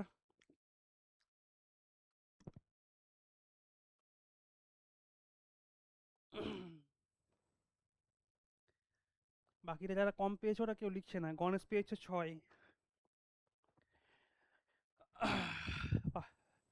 একটা করিনি, আচ্ছা সমীর সমীর তুমি একটা করনি, আচ্ছা বেশ। চলো এবার আমাদের নেক্সট টপিক। হ্যাঁ, এরপরে আমাদের যে কটা টপিক রয়েছে খুব ইম্পর্টেন্ট এবং মজার টপিক। দেখো, পড়াশোনাটাকে বার্ডেন নিও না, হ্যাঁ, বেশ মানে মজার সাথে করো, এনজয়ের সাথে করো, ভাল লাগবে। পড়তে পড়তে কোথাও চলে গেলে, ফোনে ক্লাসে জয়েন করে আছো তুমি, নেই এটা ওটা করছো, এভাবে হয় না। হ্যাঁ, তো কনসিস্টেন্সলি ক্লাসগুলো করতে হলে তোমাকে একটুখানি ধৈর্য ধরে বসতে হবে, এবং যতগুলো সোজা টপিক আছে মানে তুমি ক্লাস একবার করে নিলে, আর প্রশ্ন তো প্র্যাকটিস থাকবেই, অবশ্যই মক টেস্টটা দেওয়ার জরুরি রয়েছে, ওটা না দিলে তুমি ক্লাসে তোমার আসলেই কনসেপ্ট ক্লিয়ার হয়েছে কিনা বুঝতে পারবে না, কারণ দেখছো যে 9খানা প্রশ্নের মধ্যে অলরেডি তোমরা 3টা করে ভুল করেছো। এত সোজা এই ছোট্ট টপিকের মধ্যে 9টা প্রশ্নের মধ্যে তোমরা 3টে ভুল করেছো। তো এই জন্য তোমাদের ক্লাসগুলো করাটা জরুরি, ঠিক আছে? তো ক্লাসগুলো করো, অসুবিধা নেই, প্রবলেম হলে আমি তো রয়েছি। নেক্সট চলো মেন টপিক। আচ্ছা, টপিকটা একটুখানি বলে দিই। নেক্সট টপিক হচ্ছে ভাব। আগে টপিকটা বোঝো, না হলে কিন্তু ক্লাস তুমি কি পড়ছো বুঝতে পারবে না। অনেকে এই ভুলটা করে, পড়ি কিন্তু কি পড়ছি অলরেডি ভুলে ভুলে গেছি। আমি কি পড়ছি, পড়ছি ঠিক আছে, বুঝছি ঠিক আছে, কিন্তু কি পড়ছি ভুলে গেছি। আগে এটা ভালো করে দেখে নাও যে তুমি এখন কি পড়তে যাচ্ছ। ভাব বা ধারণার মৌখিক এবং লিখিত আদান প্রদান বা যোগাযোগ স্থাপনের জন্য ভাষা শিক্ষায় ব্যাকরণের ভূমিকা। তাহলে আমরা এখন পড়তে যাচ্ছি যে ভাষা শিক্ষায় ব্যাকরণের ভূমিকা কি, সেটা ভাব ক্ষেত্রে বা ধারণার ক্ষেত্রে বা মৌখিক বা লিখিত বা আদান প্রদান বা যোগাযোগ, এতগুলো ক্ষেত্রে এই যে ভাষা শিক্ষায় ব্যাকরণের ভূমিকা কি। ইংলিশ টার্ম দেখে নাও, critical perspective on the role of grammar in landing a language for communicating ideas verbally and written form. Clear হয়েছে? চলো ওকে। বৈঠক ইনস্টিটিউশনের কিছু ডিটেলস রয়েছে, দেখতে পাচ্ছ। আমাদের যে কোর্সগুলো এখানে হচ্ছে UGC NET, SET, PSC assistant master, WB primary TET, C TET paper on paper 2, KVS, NBS, ANM, GNM শুরু হচ্ছে, ইন্টারভিউ তো রয়েছে, এতগুলো সেশন রয়েছে। আমাদের সঙ্গে জয়েন করতে হলে বারকোড দেওয়া রয়েছে। যারা ইউটিউব থেকে বা ফেসবুক থেকে আমাকে দেখছো, তোমরা যদি জয়েন হতে চাও জয়েন হতে পারো। আমাদের 2025-26 নিউ ব্যাচের অ্যাডমিশন চলছে, অবশ্যই ক্লাস আমাদের অনলাইন অফলাইন দুটো মোডেই হচ্ছে। এবার হচ্ছে মনোযোগ দিয়ে শোনো, হ্যাঁ? এতক্ষণ যা পড়লাম ভুলে যাও। ভুলে যাওয়ার পরে আমরা নতুন করে রিস্টার্ট করব। এই রিস্টার্ট বাটনে প্রেস করো আর রিস্টার্ট শুরু করো, দেন দেখবে এবার এই টপিকটা তোমার কাছে ক্লিয়ার হবে। এখানে বলা হচ্ছে চিরাচরিত ধারায় ব্যাকরণ শব্দের অর্থ কি বলছে এখানে, যে চিরাচরিত অর্থাৎ আমাদের যে ট্র্যাডিশনাল যে আমাদের যে কনসেপ্ট রয়েছে, সেখানে আমাদের গ্রামার অর্থাৎ গ্রামারের ডেফিনেশনটা কি, সেখানে গ্রামারকে অ্যাকচুয়ালি কি বলা হয় সেটা দেখব। সেখানে বলা হচ্ছে যে ব্যাকরণ শব্দটির ব্যুৎপত্তিগত অর্থ হচ্ছে বিশেষভাবে বিশ্লেষণ। এই প্রশ্নটাই আমাদের সিটেটে একবার এসছে এবং প্রাইমারিতেও এসছে। ঠিক এই প্রশ্নটাই, যে ব্যাকরণ শব্দটির ব্যুৎপত্তিগত অর্থ কি। ক্লিয়ার? তো এটাও তোমাদের জন্য খুব গুরুত্বপূর্ণ, যেটা হচ্ছে বিশেষভাবে বিশ্লেষণ। এ থেকে ব্যাকরণের যে সংজ্ঞাটি দেওয়া হয় সেটি হচ্ছে এরকম, যে শাস্ত্রে কোনো ভাষার বিভিন্ন উপাদানের গঠন প্রকৃতি ও স্বরূপের বিচার বিশ্লেষণ করা হয় এবং বিভিন্ন উপাদানের সম্পর্কে নির্ণয় প্রয়োগবিধি বিশদভাবে আলোচিত করা হয়, তাকেই সেই ভাষার ব্যাকরণ বলা হয়। ঠিক আছে? ব্যাকরণ সংজ্ঞা সবাই জানো, নতুন করে দেওয়ার কিছু নেই। তবে আমাদের যে ট্র্যাডিশনাল যে মিনিং রয়েছে গ্রামারের, সেটা কিন্তু আমি তোমাদের সামনে দেখালাম, এবং এই বিষয়টা কিন্তু মনে রাখবে। ক্লিয়ার? চলো নেক্সট এবার যাই। এবার প্রশ্ন হচ্ছে, স্যার ব্যাকরণ পাঠের প্রয়োজনীয়তা কি, আমরা কেন ব্যাকরণ পড়বো? তোমরা সেটাও জানো, কিন্তু এখান থেকে যখন প্রশ্ন আসবে তখন তোমরা করতে গিয়ে হিমশিম খাবে। আর আমার কাজ হচ্ছে, আমার লক্ষ্য হচ্ছে তোমাকে সেই পরীক্ষার দৃষ্টিভঙ্গিতে যে কোনো টপিককে রেডি করানো। ওকে, চলো দেখে নিই the need of the learning grammar. হুম, মনোযোগ দিয়ে শোনো, মনোযোগ দিয়ে শোনো, এই কারণে বলছি যে তুমি এখানে একটু গুলাবে, অনেক বিষয় রয়েছে গোলানোর মতো। এক সেকেন্ড।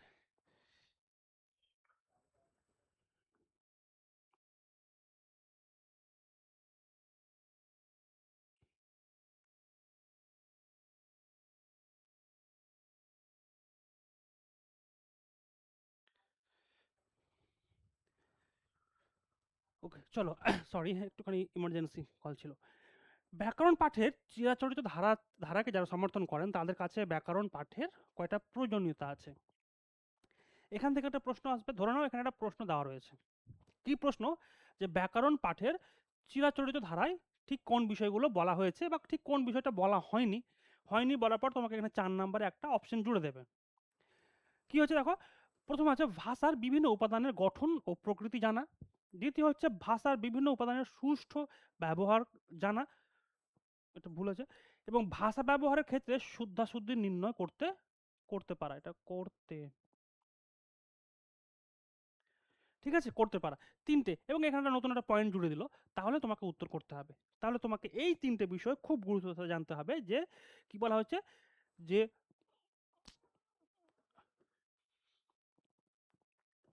ব্যাকরণ পাঠের চিরাচরিত ধারাকে যারা সমর্থন করেন তাদের কাছে ব্যাকরণ পাঠের প্রয়োজনীয়তাটা হচ্ছে, বুঝতে পারলে যে ভাষার বিভিন্ন উপাদানের গঠন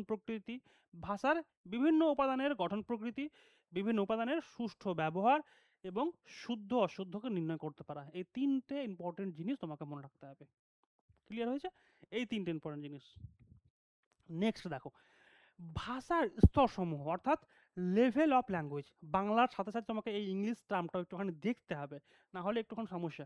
যারা বিএড করেছো বা যারা ডিএড করেছো তারা সকলেই জানো এই ইংরেজি টার্মগুলো কিন্তু খুব গুরুত্বপূর্ণ। কারণ তুমি যদি সিটেট দাও অর্থাৎ আপার প্রাইমারি টেটের প্রিপারেশন নিচ্ছ, মানে তুমি সিটেটের প্রিপারেশন নিচ্ছ একসাথে, বোথ একদম সেম সিলেবাস 100%। সেক্ষেত্রে তোমাকে এই ইংলিশ টার্মগুলো একটুখানি জানতে হবে।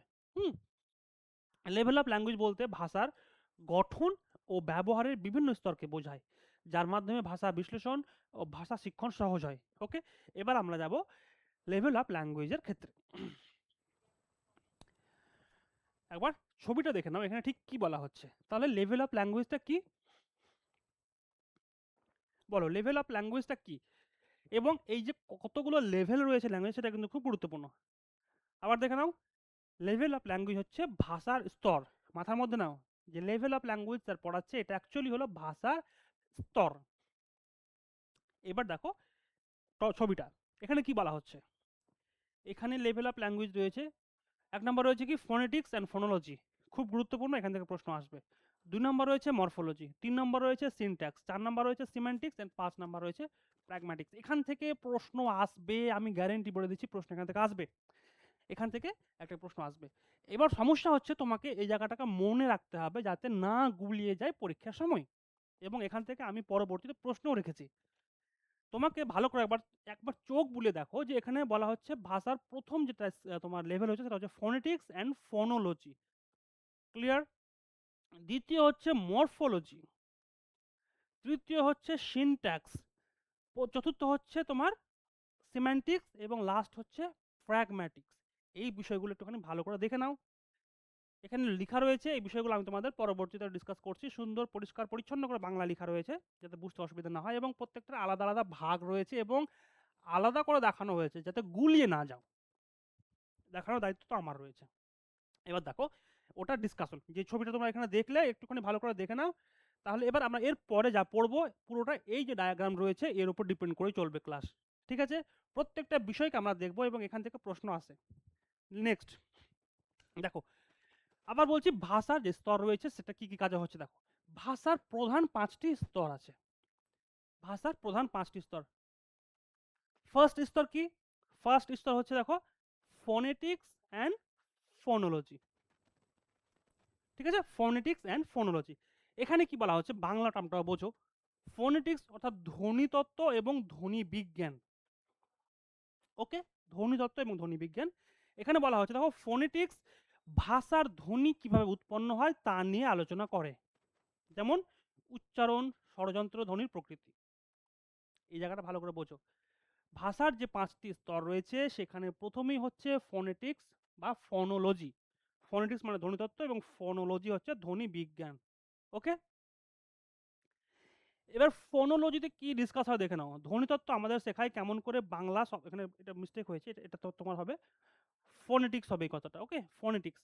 দেখো, ধ্বনিতত্ত্ব আমাদের শেখায় কেমন করে বাংলা শব্দ ও বাক্য উচ্চারণ করতে হয়, খুব গুরুত্বপূর্ণ কিন্তু এই কটা তোমাকে মনে রাখতে হবে। আবারও বলছি, এই কটা তোমাকে মনে রাখতে হবে, এই কটা। এই যে ধ্বনিতত্ত্ব অর্থাৎ ফোনেটিক্স, এখানে ভুল লেখা রয়েছে, ফোনোলজি করা হয়েছে, ফোনেটিক্স হবে, ঠিক আছে? এর কাজ কি? ধ্বনিতত্ত্ব আমাদের শেখায় কেমন করে বাংলা শব্দ বাক্য উচ্চারণ করতে হয়, কেমন করে বাংলা শব্দ বাক্য উচ্চারণ করতে হয়। 2 নম্বর পয়েন্ট, ভাষায় ধ্বনির কার্যকরী ব্যবহার ও বিন্যাস। 2 নম্বর পয়েন্ট কি হচ্ছে, ভাষায় ধ্বনির কার্যকরী ব্যবহার ও বিন্যাস, ভাষায় ধ্বনির কার্যকরী ব্যবহার বিন্যাস। 3 নম্বর হচ্ছে কোন ধ্বনির অর্থ এবং ধ্বনি কোন ধ্বনি অর্থ পরিবর্তন করে এবং ভাষার সবচেয়ে মৌলিক স্তর কোনটি যদি প্রশ্ন আসে। ভাষার সবচেয়ে যে মৌলিক স্তর হচ্ছে তোমার ফোনেটিক্স। এই যে 4টা পয়েন্ট তোমাকে একদম গুলে খেতে হবে। ক্লিয়ার হয়েছে? বুঝতে পেরেছো everyone? Right down your chat box yes or no. তাহলে বুঝতে পারছো ফোনেটিক্স বিষয়টা ঠিক কি এবং এর গুরুত্ব কতটা। আশা করি তোমাদের কাছে বিষয়টা ক্লিয়ার হয়েছে। নেক্সট পয়েন্ট চলে এসো, খুব গুরুত্বপূর্ণ, মরফোলজি অর্থাৎ সেকেন্ড পয়েন্ট। মরফোলজি যেটাকে আমরা বাংলায় বলবো রূপতত্ত্ব বা শব্দতত্ত্ব। একটা হচ্ছে ধ্বনি তত্ত্ব বা ধ্বনি বিজ্ঞান, নেক্সট হচ্ছে রূপতত্ত্ব বা শব্দতত্ত্ব। ওকে, তো 11 জন ছিল, 11 জন থেকে 2 জন গায়েব হয়ে গেছো। চলো, মরফোলজি এই বিষয়টা তোমরা বাংলা ব্যাকরণ সবাই পড়েছো, কিন্তু খুব গুরুত্বপূর্ণ আপার প্রাইমারি টেট সিলেবাসে। এখানে কি বলা হচ্ছে, শব্দ তত্ত্ব বা রূপ তত্ত্ব আমাদের শেখায় কি কেমন করে বাংলা শব্দ তৈরি করতে হয়। ঠিক আছে, শব্দ তত্ত্ব বা রূপ তত্ত্ব আমাদের শেখায় কি কেমন করে বাংলা শব্দ তৈরি করতে হয়, কেমন করে বাংলা নতুন শব্দ তৈরি করতে হয়, এটা কে শেখায়? শব্দ তত্ত্ব বা রূপ তত্ত্ব। সেকেন্ড দেখো ইম্পর্টেন্ট, অন্যের তৈরি করা শব্দ বুঝতে পারাও রূপতত্ত্বের আলোচ্য বিষয়। প্রত্যেকটা লাইন গুরুত্বপূর্ণ, এগুলো তোমাকে মনে রাখতেই হবে যে অন্যের তৈরি করা শব্দ বুঝতে পারাও রূপতত্ত্বের আলোচ্য বিষয়। ঠিক আছে, প্রশ্ন আসতে পারে যে অন্যের তৈরি করা শব্দ বুঝতে পারা ব্যাকরণের যে পর্যায়ের কাজ, বা ব্যাকরণের যে তত্ত্বের কাজ পড়বে, বা ব্যাকরণের তোমার যে স্তরের কাজ। ঠিক আছে, তো এই বিষয়টা রয়েছে। তো অবশ্যই তোমাকে এটা মনে রাখতে হবে যে রূপ তত্ত্ব বা শব্দ তত্ত্ব। ক্লিয়ার হয়েছে? শব্দের গঠন ও রূপ পরিবর্তন নিয়ে আলোচনা করে। কে করে? শব্দতত্ত্ব রূপতত্ত্ব কি করে? শব্দের গঠন এবং রূপ পরিবর্তন নিয়ে আলোচনা করে। এবার দেখো মরফিম, মরফিম শব্দটার অর্থ হচ্ছে ভাষার ক্ষুদ্রতম অর্থবোধক একক। শব্দ কিভাবে তৈরি হয় সেটাও তোমার অবশ্যই রূপতত্ত্বেরই কাজ। দেখো প্রথমে দেওয়া রয়েছে কেমন করে বাংলা শব্দ তৈরি করতে হয়, এটা শব্দতত্ত্ব বা রূপতত্ত্ব আমাদের শেখায়। লাস্ট প্রশ্ন একই, ক্লিয়ার? নেক্সট পয়েন্ট দেখো, সিনট্যাক্স। সিনট্যাক্স সকলে জানো, সিনট্যাক্স মানে হলো বাক্যতত্ত্ব। এখানে গন্ডগোল হবে না, গন্ডগোল হবে প্রথম দুই ক্ষেত্রে, গন্ডগোল হবে প্রথম দুই ক্ষেত্রে, অর্থাৎ phonetics and phonology and morphology, এই তিনটে জায়গায় তোমার গন্ডগোল হবে, আমি বলে দিলাম। প্রশ্ন নেক্সটে আসছে এবং সেখানে তোমরা গন্ডগোল করবে, এটা আমি বলে দিলাম। সিনট্যাক্সে কোনো গন্ডগোল হবে না, কারণ সেটা সবাই জানো যে বাক্যতত্ত্ব। শব্দ কিভাবে বাক্য বা উপবাক্য সাজানো হয়, ওকে, বাক্যের গঠন, শব্দক্রম, বাক্যের শুদ্ধতা, সমস্ত কিছু ডিপেন্ড করে এই সিনট্যাক্সের ওপরে। উদাহরণ দেখো, আই অ্যাম রিডিং এ বুক, এটা একটা শুদ্ধ বাক্য, কারণ বাক্যগুলোকে সঠিক ওয়ার্ডারে সঠিক ক্রমে বসানো হয়েছে। কিন্তু আই রিডিং অ্যাম এ বুক এটা একটা ভুল বাক্য, কারণ এর যে শব্দগুলো বসানো হয়েছে সেটা সঠিক ক্রমের মধ্যে বসানো হয়নি। সিনট্যাক্স হয়ে গেল। নেক্সট হচ্ছে সিম্যান্টিক্স, অর্থাৎ অর্থতত্ত্ব বা শব্দার্থ তত্ত্ব। এখানে কি বলছে, শব্দ, বাক্য ও ভাষার অর্থ নিয়ে আলোচনা করে। এখানেও ভুল হবে না, কারণ এখানে সিনট্যাক্স তো হয়ে গেল বাক্যতত্ত্ব, সিম্যান্টিক্স কি করে, শব্দ এবং বাক্য এদের দুজনের অর্থ নিয়ে কাজ করে, অর্থ নিয়ে আলোচনা করে। শব্দার্থ, বাক্যার্থ, অর্থের পরিবর্তন, এগুলো হলো মূল আলোচ্য বিষয়। ক্লিয়ার হয়েছে? নেক্সট পয়েন্ট দেখো, প্র্যাগম্যাটিক্স। এখানেও ভুল হবে না, কারণ এটা হচ্ছে প্রয়োগ তত্ত্ব। ভাষা কোন পরিস্থিতিতে কি উদ্দেশ্যে ও কিভাবে ব্যবহৃত হচ্ছে তা নিয়ে ডিসকাস করে।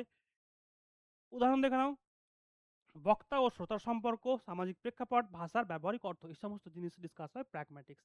আশা করি তোমরা যে ছবিটা আমি তোমাদের প্রথমে দেখিয়েছিলাম এই ছবিটার কনসেপ্ট পুরোটা ক্লিয়ার হয়েছে।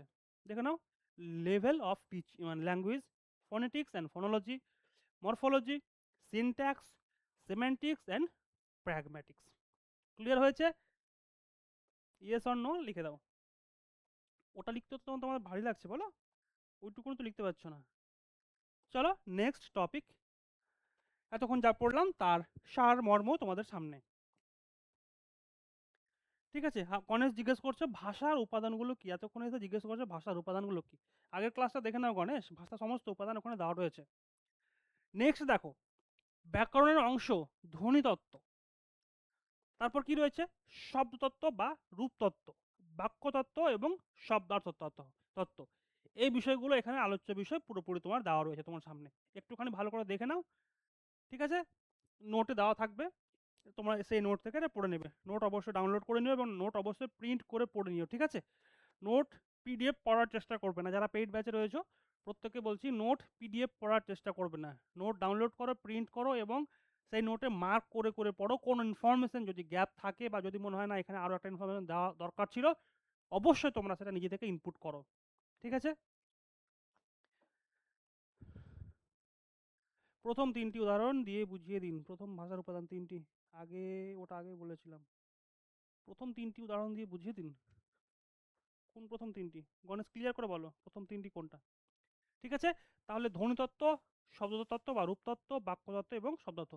এই জিনিসটা তোমরা একটু ভালো করে পড়ে নেবে। ঠিক আছে? যেহেতু অলরেডি ক্লিয়ার করে দিয়েছি। দেখো, ব্যাকরণ শিক্ষণের বিভিন্ন দৃষ্টিভঙ্গি কি কি রয়েছে? অর্থাৎ দৃষ্টিভঙ্গি যেটাকে বলবো আমরা যে different approaches of grammar teaching. এবার আমরা যে ব্যাকরণ পড়াবো, এই ব্যাকরণ পড়ানোর যে দৃষ্টিভঙ্গি, ঠিক কিভাবে ব্যাকরণ পড়াবো সেটা কিন্তু খুব গুরুত্বপূর্ণ। ব্যাকরণ পড়ানোর রুলস বা নিয়ম, নীতি, অ্যাপ্রোচেস কি হতে পারে একজন ল্যাঙ্গুয়েজ টিচারের ক্ষেত্রে, সেটা কিন্তু খুব গুরুত্বপূর্ণ। এখানে মেইনলি দুটো রুলস ফলো করা হয়। সেটা হচ্ছে কি? সেটা হচ্ছে অবরোহী দৃষ্টিভঙ্গি, যেটাকে আমরা বলবো ডিডাকটিভ অ্যাপ্রোচ। এর আগের দিন আমি তোমাদের ডিডাকটিভ এবং ইনডাকটিভ অ্যাপ্রোচের কথা বলেছিলাম ফার্স্ট ক্লাসে। এবং হচ্ছে ইনডাকটিভ অ্যাপ্রোচ, যেটাকে বলবো আরোহী দৃষ্টিভঙ্গি। এবং এই দুটো জিনিস তোমাদের ভালো করে বুঝতে হবে, কারণ এখানেও তোমরা গুলিয়ে ফেলবে। আর যাতে না গুলাও, তার জন্য টেকনিক আমার কাছে রয়েছে। কি টেকনিক তোমরা দেখে নাও। টেকনিক যাওয়ার আগে আমরা দেখে নিই আরোহী এবং অবরোহী জিনিসটা কি হচ্ছে, তারপর টেকনিকে যাবো। আশা করি জিনিসটা তোমরা ভুলবে না। দেখে নাও, প্রথমে বলছে আরোহী দৃষ্টিভঙ্গি অর্থাৎ ইনডাকটিভ অ্যাপ্রোচ। ইনডাকটিভ অ্যাপ্রোচ, একটু মনোযোগ দিয়ে জায়গাটা শোনো। হ্যাঁ, একটুখানি মনোযোগ দিয়ে জায়গাটা শোনো। আমি তোমাদের আগের দিন উদাহরণ দিয়েছিলাম যে কোনটা আরোহী, কোনটা অবরোহী, কোনটা ইনডাকটিভ, কোনটা ডিডাকটিভ। ঠিক আছে? তোমাদের আমি একটা ছবি দেখাবো, তার আগে তোমাকে এই জিনিসগুলো একটুখানি দেখতে হবে। এখানে কি রয়েছে? প্রথমে দেখো একাধিক উদাহরণ দেওয়া হয়। ভালো করে শোনো। আরোহী যে বা ইনডাকটিভ যে অ্যাপ্রোচটা রয়েছে বা আরোহী দৃষ্টিভঙ্গি রয়েছে, সেখানে একাধিক উদাহরণ দেওয়া হয়। কখন দেওয়া হয়? প্রথমেই উদাহরণ দেওয়া হয়। প্রথমেই উদাহরণ দেওয়া হয় এবং পরে সেই উদাহরণগুলিকে বিশ্লেষণ করে সূত্র বা সিদ্ধান্তে আসা হয়। এই কথাটা মনে রাখো যে আরোহী দৃষ্টিভঙ্গির ক্ষেত্রে প্রথমে উদাহরণ দেওয়া হয়, তারপরে সেটাকে বিশ্লেষণ করা হয়, সব শেষে সেটাকে সূত্রে ফেলা হয়। আশা করি যারা আগের দিন ক্লাস করেছো তারা সেটা বুঝতে পেরেছো। 2 নম্বর পয়েন্ট দেখো, এই পদ্ধতিতে বিশেষ অর্থাৎ পার্টিকুলার থেকে জেনারেল এ আসা যায়। পার্টিকুলার ঘটনা, কোন একটা নির্দিষ্ট ঘটনা, আমি তোমাদের বলেছিলাম সেই একটা নির্দিষ্ট ঘটনা থেকে একটা পুরো জেনারেলাইজেশন করানো হয়। কিসে? ইনডাকটিভ অ্যাপ্রোচের ক্ষেত্রে। বর্তমানে এই পদ্ধতিকে শ্রেষ্ঠ বলে স্বীকার করে নেওয়া হয়েছে। ক্লিয়ার? এইবার দেখো এর কারণ কি? কারণ হচ্ছে এই পদ্ধতিতে ব্যাকরণের নিয়ম অনেক বেশি অর্থপূর্ণ ও স্মরণীয়, মেমোরেবল হয়। ব্যাকরণ যখন শিখছো, সেক্ষেত্রে তোমার অবশ্যই ইনডাকটিভ অ্যাপ্রোচটা বেশি করে ফলো হয় এবং সেটা সায়েন্টিফিক অ্যাপ্রোচ। যদি ব্যাকরণ শেখার ক্ষেত্রে কোন অ্যাপ্রোচ সবথেকে বেশি উৎকৃষ্ট প্রশ্ন করে, অবশ্যই তুমি এই ইনডাকটিভ অ্যাপ্রোচ বা আরোহী দৃষ্টিভঙ্গির কথাই বলবে। কেন হয়? কারণ এখানে ব্যাকরণের নিয়ম অনেক বেশি অর্থপূর্ণ এবং স্মরণীয় হয়। কারণ এখানে প্রথমে উদাহরণ দিয়ে শুরু করে। প্রথমেই থিওরি বা প্রথমেই সূত্র দিয়ে শুরু করলে কি হয়, সেটা মনোযোগ নষ্ট হয়। অবশ্যই প্রথমে উদাহরণ দিয়ে শুরু করে। দ্বিতীয় হচ্ছে এই পদ্ধতিতে মানসিক প্রচেষ্টা সক্রিয় থাকে। যেহেতু উদাহরণ থাকে সেহেতু অবশ্যই মানসিক প্রচেষ্টা সক্রিয় থাকে। শিক্ষার্থীর অংশগ্রহণ অর্থাৎ ইনভলভমেন্ট অনেক বেশি থাকে। ক্লিয়ার? প্রত্যেকটা লাইন থেকেই প্রশ্ন এখানে আসবে। নেক্সট পয়েন্ট দেখো, তবে এই পদ্ধতির বেশ কিছু ত্রুটি রয়েছে। ত্রুটিগুলো কি রয়েছে? এই পদ্ধতিতে সরাসরি বিষয়ে প্রবেশ করা যায় না বলে সময়, টাইম, শক্তি সব বেশি অপচয় হয়। কারণ যখন তুমি ক্লাস শুরু করছো উদাহরণ দিয়ে, অনেক উদাহরণ একসঙ্গে জুড়ে তারপরে ক্লাস যাচ্ছ, তো অবশ্যই সেটা সময় সাপেক্ষ। সেটা সময় সাপেক্ষ বলে দিয়েছে। যে সমস্ত শিক্ষার্থীর নিজস্ব শিক্ষণ রীতি অর্থাৎ পার্সোনাল লার্নিং স্টাইল নেই অথবা পূর্বের কোনো শিক্ষণ অভিজ্ঞতা নেই, তাদের কাছে নিয়ম অর্থাৎ রুল পদ্ধতি অর্থাৎ অবরোহী দৃষ্টিভঙ্গি অনেক বেশি পছন্দের। ঠিক আছে? ক্লিয়ার হলো বিষয়টা? তাহলে এই যে আরোহী দৃষ্টিভঙ্গি, এটা আমরা বুঝলাম যে প্রথমে তোমার উদাহরণ দিয়ে শুরু হবে। এটাকে একটা ছবি না দিলে তোমরা বুঝতে পারবে না। ছবিটা রয়েছে, তার আগে আমরা এইটুকুনটা ক্লিয়ার করি। তারপরে দেখো অবরোহী দৃষ্টিভঙ্গি অর্থাৎ ডিডাকটিভ অ্যাপ্রোচ। এখানে বলা হচ্ছে অবরোহী দৃষ্টিভঙ্গিতে প্রথমে ব্যাকরণের নিয়ম শেখানো হয় এটা কিন্তু পুরোটাই অপোজিট। এখানে ব্যাকরণের নিয়ম প্রথমে শেখানো হয়, তারপরে উদাহরণ দেওয়া হয়, তারপরে গিয়ে সাধারণ অবস্থায় ফিরে আসে। দেখো, অর্থাৎ সাধারণ থেকে বিশেষের দিকে যাওয়া হয়। একটা উদাহরণ দিলে বিষয়টি স্পষ্ট হবে। উদাহরণটা হচ্ছে এরকম, দেখো, এই দৃষ্টিভঙ্গির বেশ কিছু সুবিধা রয়েছে। যেমন এক্ষেত্রে সরাসরি বিষয়ে প্রবেশ করা হয় বলে সময় কম লাগে এবং অপচয় কম হয়, কষ্ট কম হয়। এই পদ্ধতিতে বুদ্ধিমত্তা অর্থাৎ ইন্টেলিজেন্স এবং পরিণত বুদ্ধির সম্মান জানায়। ক্লিয়ার হচ্ছে? কারণ যেহেতু প্রথমেই এখানে শুরু হচ্ছে তোমার নিয়ম বা রুলস দিয়ে, সেক্ষেত্রে ইন্টেলিজেন্সটাকে এখানে বেশি গুরুত্ব দেয়। ওকে, এই পদ্ধতি ভাষার দক্ষতা অর্জনে বোধ প্রক্রিয়াকে স্বীকৃতি দেয়। এই জায়গাটা ভালো করে দেখো। অর্থাৎ ডিডাকটিভ যে অ্যাপ্রোচ রয়েছে সেই পদ্ধতি কি ভাষার দক্ষতা অর্জনে বোধ প্রক্রিয়া, কোন প্রক্রিয়া? বোধ, অর্থাৎ কগনিটিভ প্রসেসকে বেশি স্বীকৃতি দেয়। দুটো পদ্ধতি বললাম, একটা আরোহী আর একটা অবরোহী। আরোহীতে কি হয়? প্রথমে উদাহরণ দিয়ে শুরু করে, তাই তো, মনে রাখার জন্য মেমোরাইজেশন প্রক্রিয়া, যাতে আমাদের জিনিসটা মনে থাকে। আর অবরোহী অর্থাৎ ডিডাকটিভ অ্যাপ্রোচের ক্ষেত্রে কিন্তু কি হচ্ছে গুরুত্বপূর্ণ দেখে নাও, যে ভাষার দক্ষতা অর্জনের জন্য অবশ্যই তোমার কগনিটিভ অ্যাবিলিটি, যেটা থিঙ্কিং অ্যাবিলিটি বলি, ক্রিটিক্যাল অ্যাবিলিটি, এই যে অ্যাবিলিটি, সেটাকে স্বীকৃতি দেয়। অর্থাৎ কগনিটিভ প্রসেস, যেটা আমরা পড়েছিলাম কিসে? Blooms taxonomy. বেঞ্জামিন ব্লুম 1956-এ যে ট্যাক্সোনমি দিয়েছিল, সেখানে কগনিটিভ অ্যাবিলিটির কথা বলা হয়েছে, অর্থাৎ কগনিটিভ ডেভেলপমেন্ট, সাইকোমোটর, ঠিক আছে, এবং ইমোশনাল ডেভেলপমেন্ট, অর্থাৎ অ্যাফেক্টিভ ডেভেলপমেন্টের কথা বলা হয়েছে। তিনটি ডেভেলপমেন্টের কথা বলা হয়েছে, তার মধ্যে হচ্ছে কগনিটিভ প্রসেসকে বেশি গুরুত্ব দেয় কে? Deductive approach. ক্লিয়ার হয়েছে? এবার চলো আমরা ছবিতে আসি। এই ছবিটা একটুখানি দেখে নাও, এখান থেকে আমি তোমাদের প্রশ্ন করব।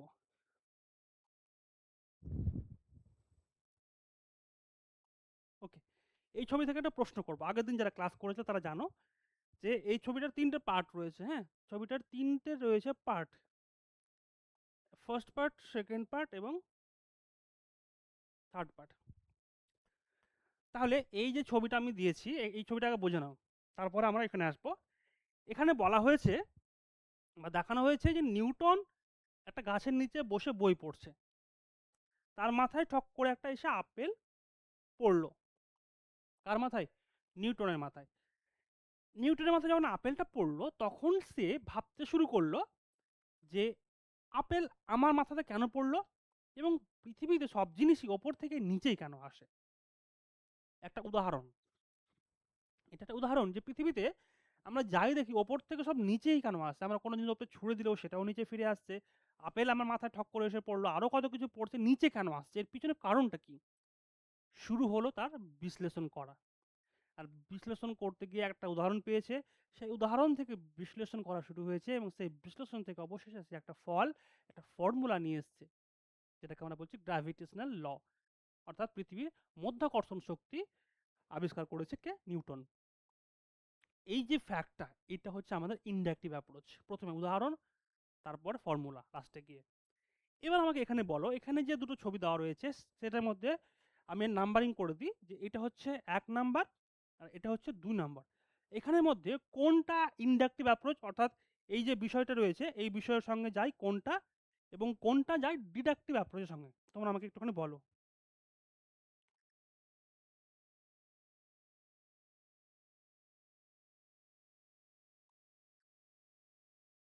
ফটাফট বলো। 1 নম্বরেরটা কোন অ্যাপ্রোচ আর 2 নম্বরটা কোন অ্যাপ্রোচ? 8 জন রয়েছে আমি দেখতে পাচ্ছি। 8 জনের নাম হচ্ছে আজমিরা, দীপঙ্কর, সৌমিতা, গণেশ, সুষমা, সমীর, বিদিশা আর রোজা। বাকিরা তো হাওয়া। তো এদের থেকে বলো আমাকে যে কোনটা কোন অ্যাপ্রোচ? সৌমিতা লিখেছে 2 নম্বরটা ইনডাকটিভ অ্যাপ্রোচ। সৌমিতা লিখেছে 1 নম্বরটা ডিডাকটিভ। ওকে, গুড। আর নেক্সট একজন কমে গেল আবার। সমীর লিখেছো ফার্স্ট অবরোহী। ওকে,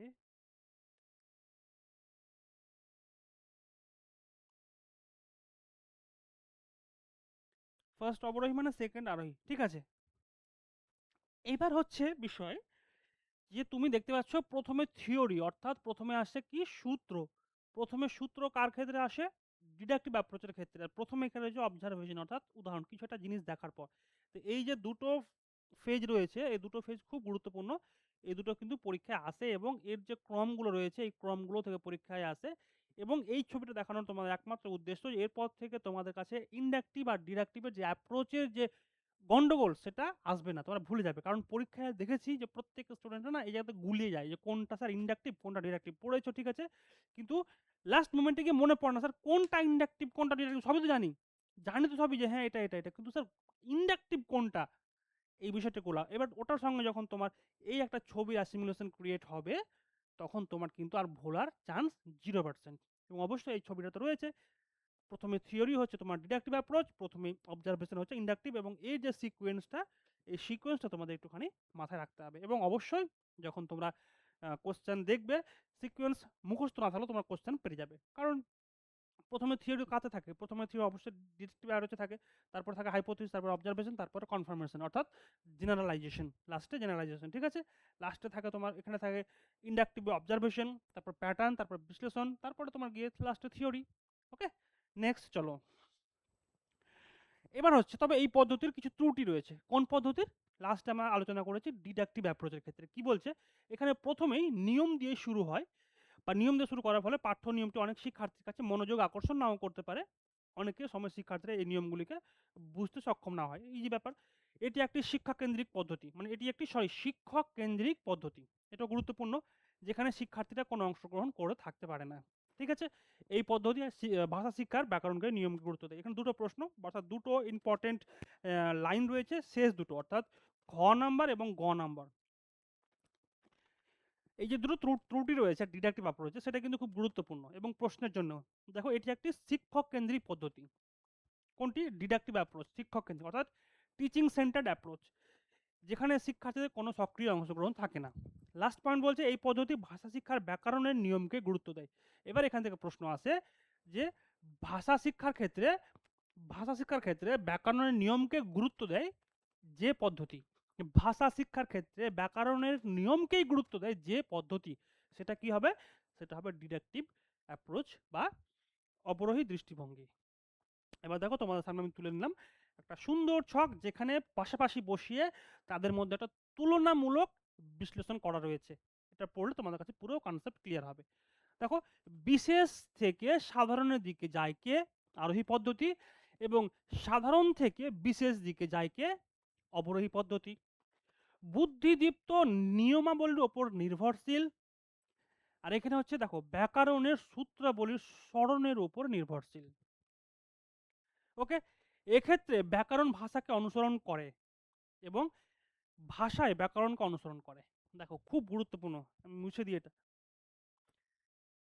নোটে দেওয়া রয়েছে, অসুবিধা নেই। এক্ষেত্রে দেখো, ব্যাকরণ কি করে ভাষাকে অনুসরণ করে। কোন পদ্ধতিতে? আরোহী পদ্ধতিতে ব্যাকরণ ভাষাকে অনুসরণ করে, কিন্তু অবরোহী পদ্ধতিতে ভাষা ব্যাকরণকে অনুসরণ করে। প্রত্যেকটা পয়েন্ট এখানে খুব গুরুত্বপূর্ণ। 4 নাম্বার দেখো, পাঠ্যপুস্তকের সাহায্যে ব্যাকরণ পড়ানো হয়, অবরোহী পদ্ধতি। 4 নাম্বার হচ্ছে ব্যাকরণকে একটি বিশেষ বিশেষ হিসেবে শিক্ষা দেওয়া হয়। ক্লিয়ার?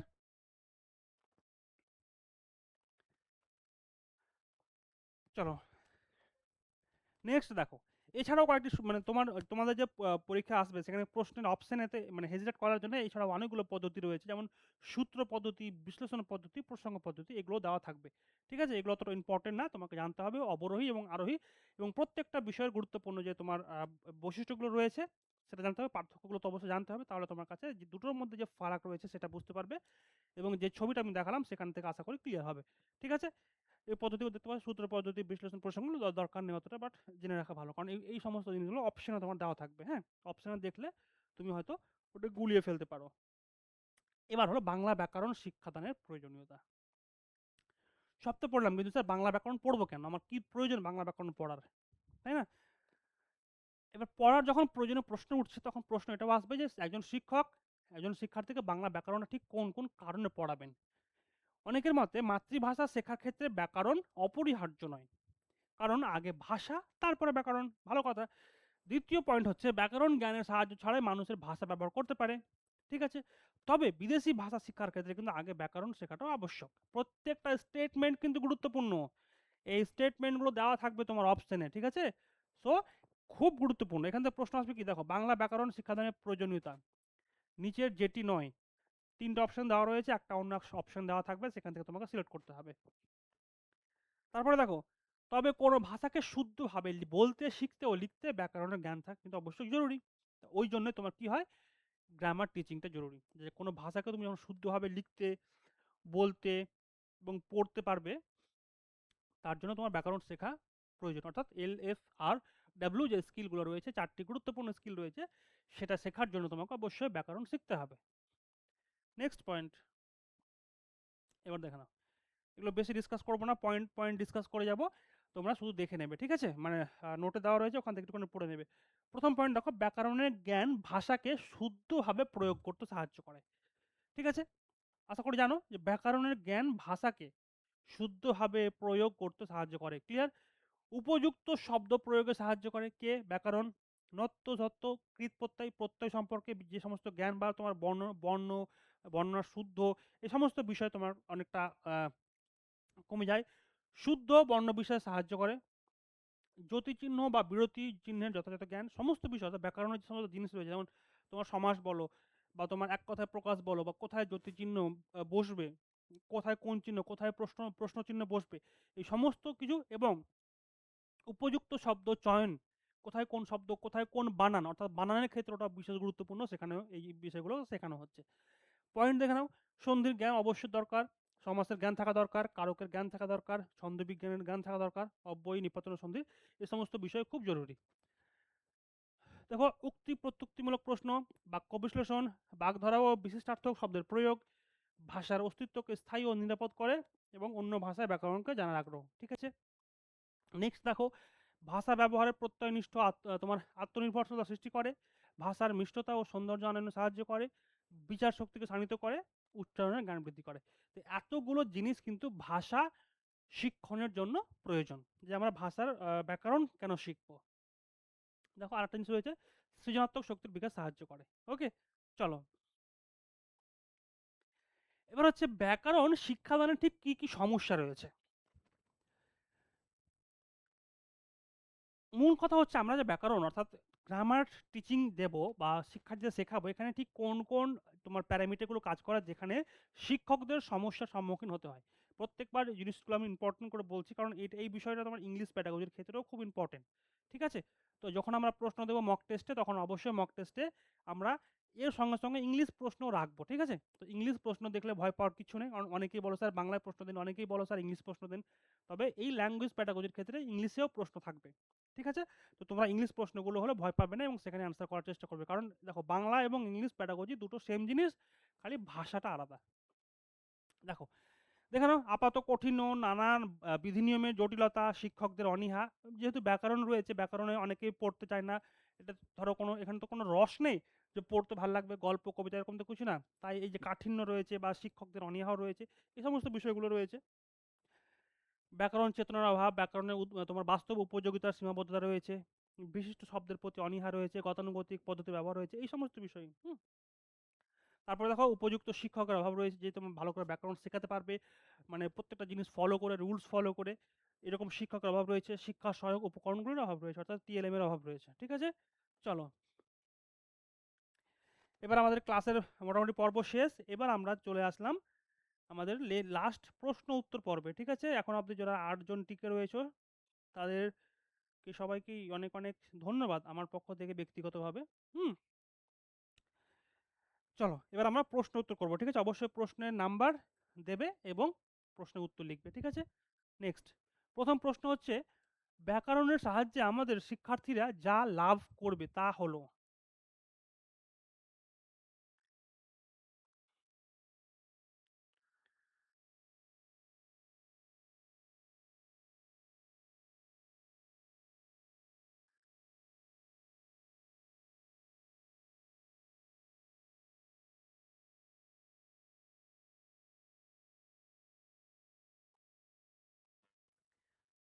বলো বলো, ক্লাসে আসো সবাই না ঘুমাচ্ছ আবার? ব্যাকরণের সাহায্যে আমাদের শিক্ষার্থীরা যা লাভ করবে তা হলো কি? ভাষা জ্ঞান লাভ করবে, ভাষা সংক্রান্ত জ্ঞান লাভ করবে, ব্যাকরণের জ্ঞান লাভ করবে, নাকি ভালো লেখার ক্ষমতা লাভ করবে, কোনটা?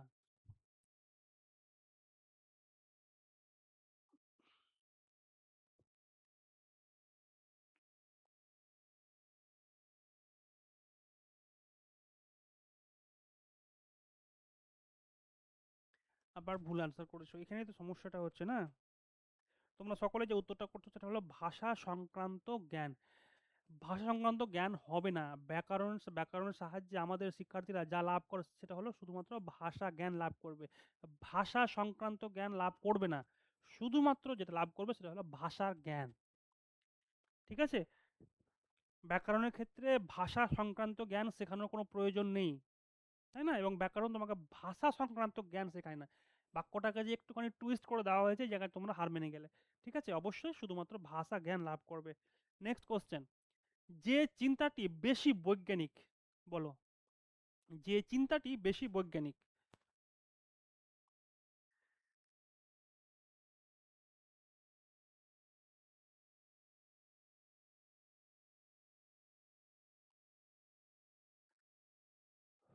যে চিন্তাটি বেশি বৈজ্ঞানিক সেটি কি? ভাষার মধ্যে দিয়ে ব্যাকরণ শেখা, নাকি ব্যাকরণের মাধ্যমে ভাষা শেখা, নাকি ব্যাকরণের সাহায্য ছাড়া ভাষা শেখা, নাকি মাতৃভাষা অর্জনের মতো স্বাভাবিকভাবে ব্যাকরণ জ্ঞান অর্জন করা? কোনটা হবে বলো? যে চিন্তাটি বেশি বৈজ্ঞানিক কোনটা? 2 নম্বর প্রশ্নের আনসার বলো।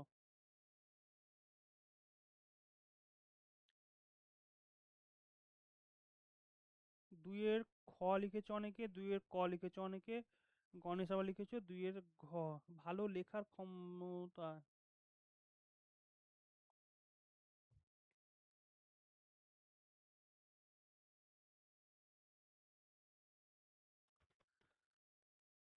আবার ভুল করেছো অনেকে। যারা 2-এর ক করেছো তারা ঠিক উত্তর দিয়েছো।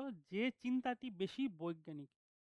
প্রশ্নটা একটু করে ভালো করে বোঝো, কারণ প্যাডাগজির প্রশ্ন এরকম। আমি প্রথমে বলেছি যে ক্লাস করলেও প্রশ্ন উত্তর প্র্যাকটিস যদি না করো তাহলে প্যাডাগজির প্রশ্ন করতে পারবে না।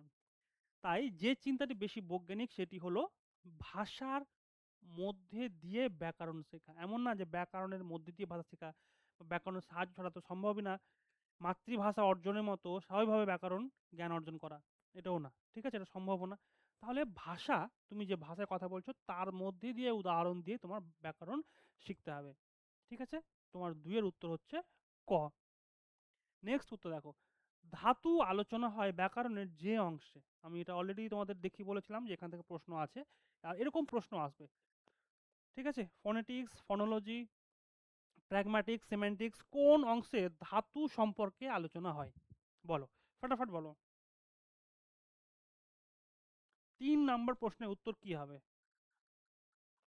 3 নম্বর প্রশ্নের উত্তর লিখেছো খ। একদম ঠিক লিখেছো। শব্দ তত্ত্বে ধাতু আলোচনা হয়। যারা করতে পারছো তারা ভালো, যারা পারছো না তারা ক্লাসটা ভালো করে দেখো এবং নোট ডাউন করো। নোট ডাউন করার জন্য অন্য কোনো এক্সট্রা খাতা বা কপির দরকার নেই। এই নোটটাকে প্রিন্ট করে ফেলো। প্রিন্ট করে তারপর ওখানেই লিখো। যদি এক্সট্রা কোনো কিছু ইনপুট দেওয়ার দরকার পড়ে নিজে লিখো। ঠিক আছে? অন্য কোনো খাতা দিলে সে খাতা কোথায় হারিয়ে যাবে খুঁজে পাবে না। তো যে নোটস তোমাদের প্রোভাইড করছি, আমার মনে হয় না এরকম নোটস তোমাকে কেউ প্রোভাইড করবে। এটা আমার চ্যালেঞ্জ। ঠিক আছে? তো নোটসের আশেপাশেই লিখে রাখো। যা লিখার এক্সট্রা ইনফরমেশন নোটে লিখে রাখো। তাহলে পরীক্ষার সময় যখন পড়বে তোমার মনে থাকবে। এবং এই সমস্ত প্রত্যেকটা প্রশ্ন কিন্তু নোটেও দেওয়া রয়েছে। ঠিক আছে? প্রত্যেকটা প্রশ্ন নোটে দেওয়া রয়েছে। আচ্ছা সবাই, নোটস যে সমস্ত প্রোভাইড করা হচ্ছে তোমরা কি নোটসগুলো প্রিন্ট করছো? আমাকে একটু বলো তো। প্রিন্ট করছো নাকি ফোনে পিডিএফ দেখে পড়ছো? আমাকে একটু বলো তো। যারা ক্লাসে রয়েছো বলো। 4 নম্বর প্রশ্ন দেখো, ওটা বলো ততক্ষণ 4 নম্বর প্রশ্নের অ্যান্সারটাও করো। ব্যাকরণ শিক্ষণের প্রধান 2টি দৃষ্টিভঙ্গি কি? আশা করি এটা পারবে। সমীর বলছে এখনো কর্ণসমীর তুমি নতুন আছো, করে নিও। বাকিরা বলো। এবং এই প্রশ্নটা খুব গুরুত্বপূর্ণ। এই প্রত্যেকটা প্রশ্ন কিন্তু সিটেট বলো বা DSSB বলো বা ঝাড়খণ্ড টেট, এগুলো থেকেই নেওয়া।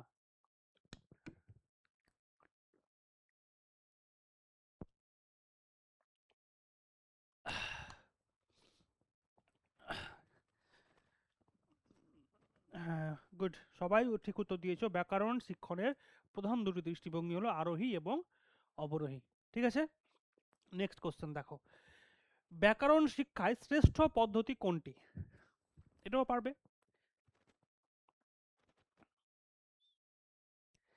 তোমাদের কনসেপ্ট ক্লিয়ার না হলে তোমরা বুঝতে পারতে না যে কোন অ্যান্সারটা হবে।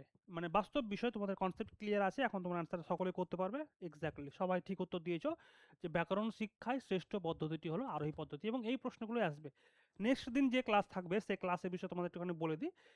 আপার প্রাইমারি 2016-এর যে প্রশ্ন আছে সেই প্রশ্ন থেকে ব্যাকরণ থেকে যে বিষয়গুলো এসছে, মানে ব্যাকরণ প্যাডাগজি থেকে যে বিষয়গুলো এসছে, সেই বিষয়গুলো আমরা নিয়ে আসবো এবং সেই বিষয়গুলো ডিসকাস করব।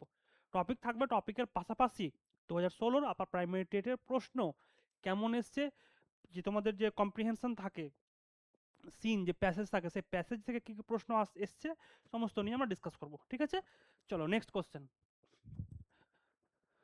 নোট কারা কারা প্রিন্ট করেছো? এখনো কিন্তু লিখোনি, এখনো লিখোনি। হ্যাঁ স্যার আমি প্রিন্ট করে পড়ি, আজমিরা বলেছো প্রিন্ট করেই পড়ি। বাকিরা কি খবর রে? হ্যাঁ তোরাকে যদি কাছে পেতাম ভাই দুমদাম পেটাতাম আমি, আমার যা রাগ হচ্ছে, দুমদাম পেটাতাম। অবরোহী দৃষ্টিভঙ্গিতে বলো কোনটা অ্যান্সার হবে? সমীর কিসের ক? এই কিসের ক?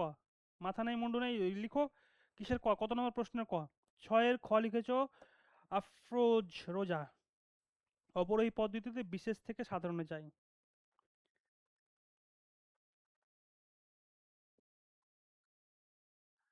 6-এর খ, সৌমিতা লিখছো 6-এর 1।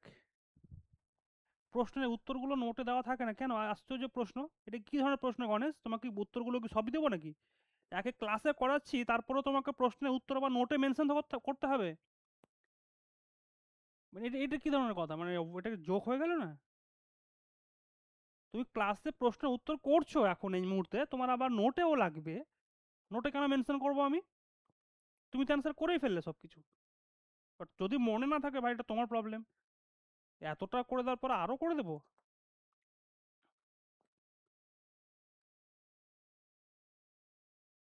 অপরোহী দৃষ্টিভঙ্গিতে কোথায় কি প্রশ্ন হবে? সাধারণ থেকে বিশেষ নাকি বিশেষ থেকে সাধারণ বলো?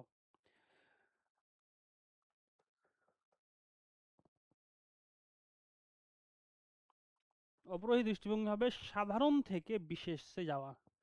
এবার এই জায়গাটা যদি কেউ বুঝতে না পারো, যারা ভুল করেছো, কেন ভুল করলে আমাকে একটু এক্সপ্লেনেশনটা দাও। ভয়েসে দিতে পারো, চ্যাটও দিতে পারো, আমাকে এই জায়গায় থামবো একটুখানি আমি। যারা এখানে ভুল করেছো যে অবরোহী দৃষ্টিভঙ্গিতে কোনটা হবে, অনেকে ক উত্তর দিয়েছো, অনেকে খ উত্তর দিয়েছো, এটা কেন হলো? কারণ এটা হওয়ার কথা তো ছিল না। বলো আমাকে কি ভুল উত্তর দিয়েছো। সুষমা দিয়েছো, আর দিয়েছো রোজা দিয়েছো ভুল উত্তর।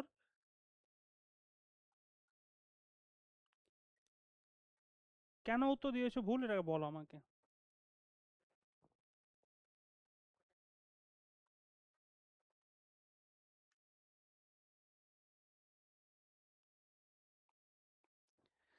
আমি এখানে একটু দাঁড়াবো, ঠিক আছে? প্রশ্নের উত্তর দিয়ে যাও।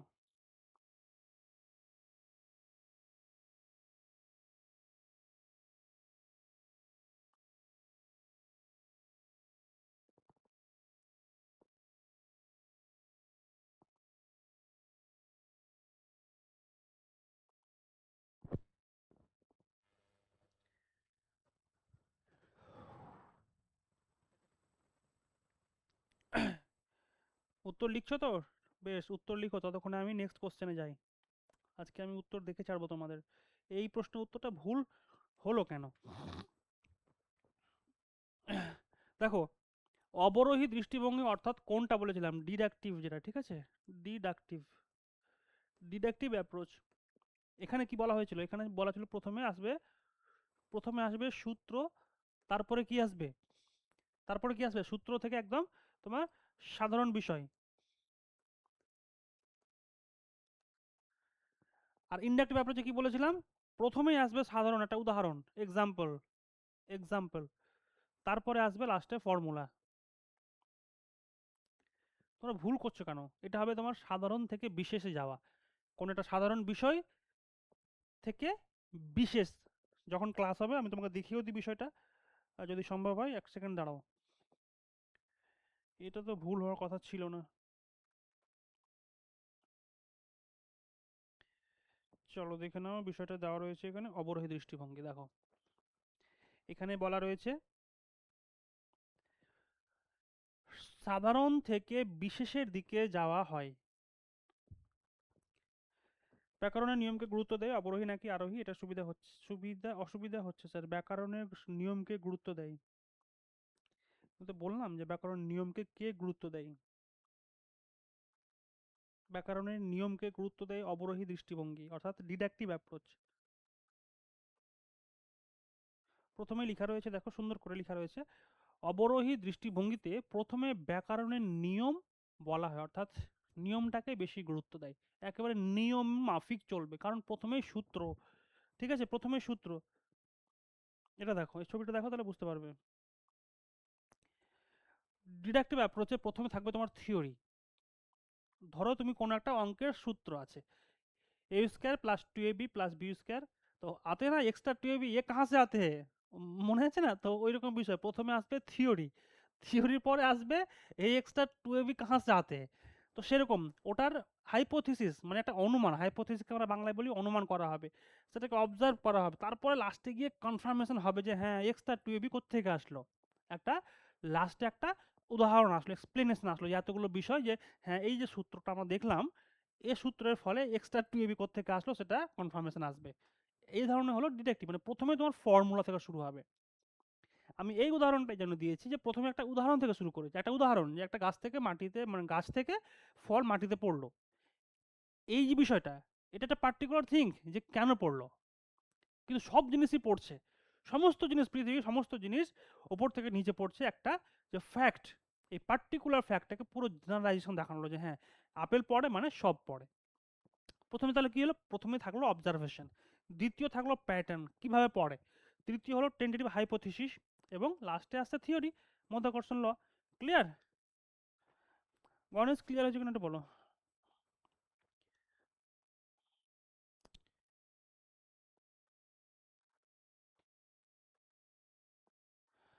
চলো 7 নম্বর প্রশ্ন।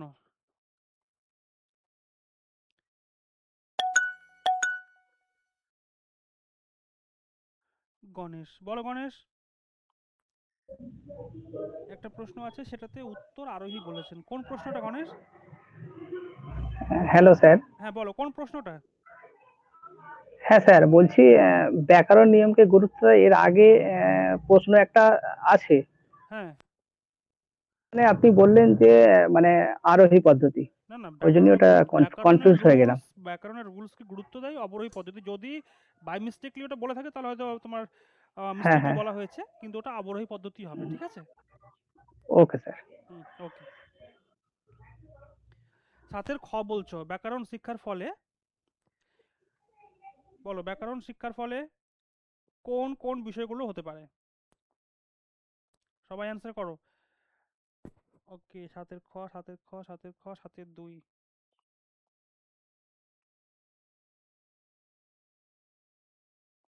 বাকিরা কোথায়?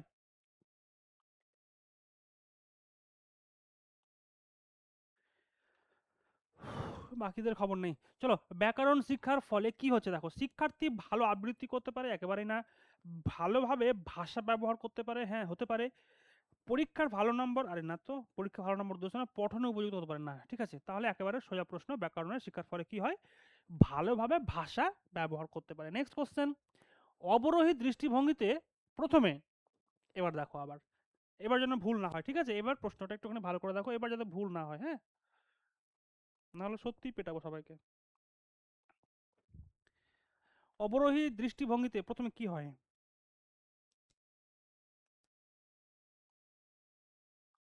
সৌমিতা দাস, কংগ্রাচুলেশন, তুমি প্রথম অ্যান্সার দিয়েছো। অবরোহী অর্থাৎ ডিডাকটিভ অ্যাপ্রোচের ক্ষেত্রে যেটা হয় সেটা হচ্ছে প্রথমে ব্যাকরণের নিয়ম অর্থাৎ রুল দিয়ে শুরু করা হয়, ঠিক আছে।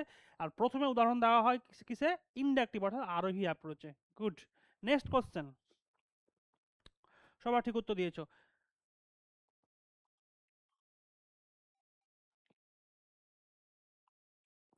নেক্সট অ্যান্ড লাস্ট কোশ্চেন, ভালো করে বোঝো। শিক্ষার্থীরা ব্যাকরণ শিখনে আগ্রহ দেখায় না, কারণ কি? এটাই শেষ প্রশ্ন আজকের ক্লাসের শেষ। চলো উত্তরটা ফটাফট করে ফেলো, আমি একটু এদিকে সরে যাই। 9-2 লিখেছো আজমিরা, সৌমিতা লিখেছো 9-2, বাহ, সঠিক উত্তর দিয়েছো 9-2। ব্যাকরণ পড়ানোর সময় যেসব শব্দ বাক্য বা উদাহরণ হিসেবে দেওয়া হয় তার সঙ্গে বাস্তবতার কোনো যোগসূত্র খুঁজে পায় না শিক্ষার্থীরা, একেবারে কারেক্ট অ্যান্সার দিয়েছো তোমরা। ওকে, এবার হচ্ছে এই যে টপিক, যেটা আমি তোমাদের হোমওয়ার্ক দিয়েছিলাম, এবার বলো কে বলবে প্রথমে ল্যাড কি জিনিস?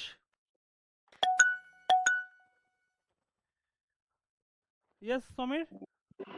হ্যালো দাদা, বলো। ওই যে প্রথম একটা প্রশ্ন ছিল না, ওই প্রথম প্রশ্নের যে অপশনটা ছিল একটা ভাষা সংক্রান্ত জ্ঞান আর একটা ভাষা জ্ঞান, ওই দুটোর মানে কি আমি এটা বুঝতে পারিনি, মানে দুটোর মানে কোন প্রশ্নটা? একদম প্রথম প্রশ্নটা ছিল, প্রথম প্রশ্নে দুটো অপশন যেটা ভুল করেছিলাম, একটা আচ্ছা, ভাষা জ্ঞান আর একটা ভাষা সংক্রান্ত জ্ঞান, এই দুটোর মধ্যে ডিফারেন্সটা কোথায়? দেখো এইখানে একটা ক্লিয়ার ডিফারেন্স রয়েছে। আমি তোমাকে প্রথমেই বললাম যে দেখো, ব্যাকরণের সাহায্যে আমাদের শিক্ষার্থীরা যা লাভ করবে সেখানে হচ্ছে ভাষা জ্ঞান লাভ করবে নাকি ভাষা সংক্রান্ত জ্ঞান লাভ করবে। দুটো অপশনই প্রায় সিমিলার, একেবারে কাছাকাছি, কিন্তু ভাষা জ্ঞান এক জিনিস আর ভাষা সংক্রান্ত জ্ঞান কিন্তু এক জিনিস নয়, দুটো আলাদা। সেক্ষেত্রে তোমাকে অ্যাপ্রোপ্রিয়েট অ্যান্সারটা চুজ করতে হবে। এবার ভাষা জ্ঞান কোন জিনিস এবং ভাষা সংক্রান্ত কোন জ্ঞান কোন জিনিস সেটা আশা করি তুমি জানো। ঠিক আছে? তো অবশ্যই এই প্রশ্নের ক্ষেত্রে উত্তর হবে ভাষা জ্ঞান লাভ করবে, কিন্তু ভাষা সংক্রান্ত জ্ঞান না। ভাষা সংক্রান্ত জ্ঞানের যে পরিধি বা বিস্তার সেটা কিন্তু আলাদা। আর ভাষা জ্ঞান সেটা কিন্তু আলাদা। এর ভিতরে একটা সামান্য ডিফারেন্স রয়েছে যেটা তোমাকে বুঝতে হবে। ভাষা সংক্রান্ত জ্ঞান বিষয়টা অন্য একটা বিষয়কে ডিনোট করছে। ঠিক আছে? যে ভাষার উৎপত্তি কি, সে ভাষা কোথা থেকে আসছে, সেই ভাষার ইতিহাস আছে, সমস্ত কিছুকে। কিন্তু ভাষা জ্ঞান মানে কি? শুধুমাত্র সেই ভাষার যে তোমার জ্ঞান রয়েছে, অর্থাৎ যে তোমার লেভেলগুলো রয়েছে সে সম্পর্কে জানার। তো আশা করি এই প্রশ্নের উত্তরটা তোমার ১ কারেক্ট হবে এবং অবশ্যই ১ কারেক্ট। ঠিক আছে? ওইজন্য তোমার অপশনস গুলো এতটা ক্লোজ করা হয় যে চাইল্ড পেডাগজিতে এই সমস্ত অপশনের কারণে প্রশ্নের উত্তরগুলো ভুল হয়। ঠিক আছে? তো এটা হচ্ছে বিষয়। এবার হলো আগের দিন যারা ক্লাস করেছিলে তাদেরকে আমি এই টপিকটা একটুখানি হোমওয়ার্ক দিয়েছিলাম। কেউ কি বলতে পারবে? কেউ আছো এখানে যে যারা এটা পড়ে পড়ে এসছো? আমি পড়ে আসতেও বলেছিলাম। বলো আজমিরা বলো, আগের দিনের ক্লাসে ছিলে। রোজা বেরিয়ে গেছে ক্লাস থেকে, ফাঁকিবাজ। গণেশ তুমি ছিলে, সৌমিতা তুমি ছিলে, বিদিশা তুমি ছিলে। বলো, ল্যাড কি জিনিস? এটা কেন আমি রেখেছি বলো।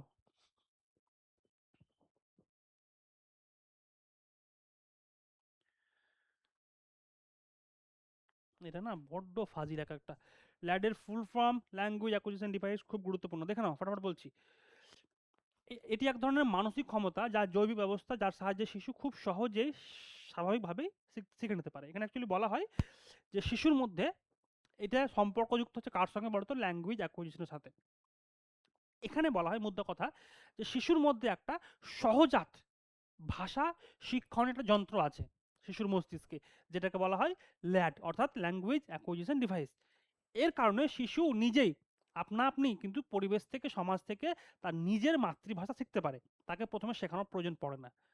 সে নিজে থেকে ভাষা শেখে এবং ভাষা শেখার পরে সে পরে গ্রামার শেখে, কিন্তু শিশু প্রথমে আগে যে ভাষা শেখে সেটা হলো মূলত এই LAD অর্থাৎ ল্যাঙ্গুয়েজ অ্যাকুইজিশন ডিভাইসের মাধ্যমে। এটা কে আবিষ্কার করেছিল?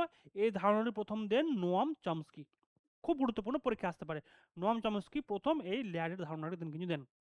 অর্থাৎ ল্যাঙ্গুয়েজ অ্যাকুইজিশন ডিভাইস হলো মানুষের মস্তিষ্কে জন্ম থেকেই থাকা এমন একটি ব্যবস্থা যা শিশুকে চারপাশে শোনা তার ভাষার নিয়ম, ভাষা শিখতে সাহায্য করে। ঠিক আছে?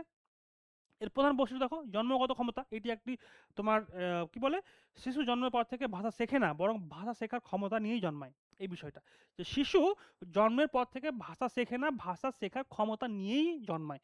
এটা খুব গুরুত্বপূর্ণ বিষয়। আর এই যে ক্ষমতা সেটাকে বলছি আমরা LAD। ওকে? ভাষার সার্বজনীন নিয়ম, ল্যাডের মাধ্যমে শিশু ভাষার সাধারণ ব্যাকরণগত কাঠামো বুঝতে পারে। এটাকে বলা হয় ইউনিভার্সাল গ্রামার, অর্থাৎ কি বলছে, ইউজি। কিরকম বুঝতে পারে? শিশু দেখবে যখন প্রথমে বাক্য বলে ওরা কিন্তু ভুল বাক্য বলে না।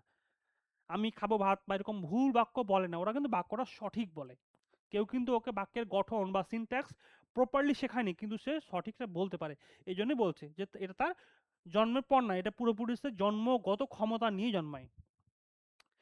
স্বল্প ইনপুটেও ভাষা শেখে। শিশু অসম্পূর্ণ বা ভুল ভাষা শুনলেও খুব দ্রুত শুদ্ধ ভাষা আয়ত্ত করতে পারে। দ্রুত ও স্বাভাবিক ভাষা অর্জন, কোনো প্রাতিষ্ঠানিক শিক্ষায় প্রয়োজন হয় না। শিশু স্বাভাবিক পরিবেশে ভাষা শিখে ফেলে। তাকে ভাষা শেখানোর জন্য কোনো কিছু করতে হয় না, কারণ সে অটোমেটিক শিখে ফেলে। ওকে? চলো, এখানে দেখানো উদাহরণ দেওয়া রয়েছে। 1965 নোয়াম চমস্কি কিন্তু এই ল্যাডের ধারণা দিয়েছিল, নোটে দেওয়া রয়েছে, তোমরা পড়ে নেবে। ঠিক আছে? ওকে, যারা আমাকে বিভিন্ন প্ল্যাটফর্ম থেকে দেখছো তারাকে বলছি তোমরা যদি জয়েন করতে চাও আমাদের সাথে, তো অবশ্যই দেখে নিচ্ছ, এখানে ফোন নাম্বার রয়েছে, এখানে চাইলে ফোন করে আমার সাথে কথা বলতে পারো। বাকি হোয়াটসঅ্যাপ, ফেসবুক রয়েছে। ক্লাস তোমাদের যদি ভালো লাগে অবশ্যই লাইক এবং কমেন্ট করতে পারো, সাবস্ক্রাইব করতে পারো। এবং আমাদের আপার প্রাইমারি টেটের ক্লাস চলছে, তোমরা যারা ক্লাস করতে চাও বা অ্যাডমিশন নিতে চাও বা পড়া স্টার্ট করতে চাও তারা অবশ্যই নিচে দেওয়া ফোন নাম্বারে যোগাযোগ করো, বা আমাদের অ্যাপ রয়েছে বৈঠকি, সেখানে গিয়েও তোমরা যোগাযোগ করতে পারো, সেখান থেকে কোর্স পারচেস করতে পারো, আর ওয়েবসাইট রয়েছে। ঠিক আছে, এবং যদি আরও কিছু বিস্তারিত জানতে হয় তো নিচে দেওয়া তো ফোন নাম্বার তো রয়েছে, সেখান থেকে তোমরা কল করে নাও। ঠিক আছে, তাহলে আজকের ক্লাস আমরা এখানে শেষ করছি। সকলে ভালো থেকো, ধন্যবাদ সবাইকে।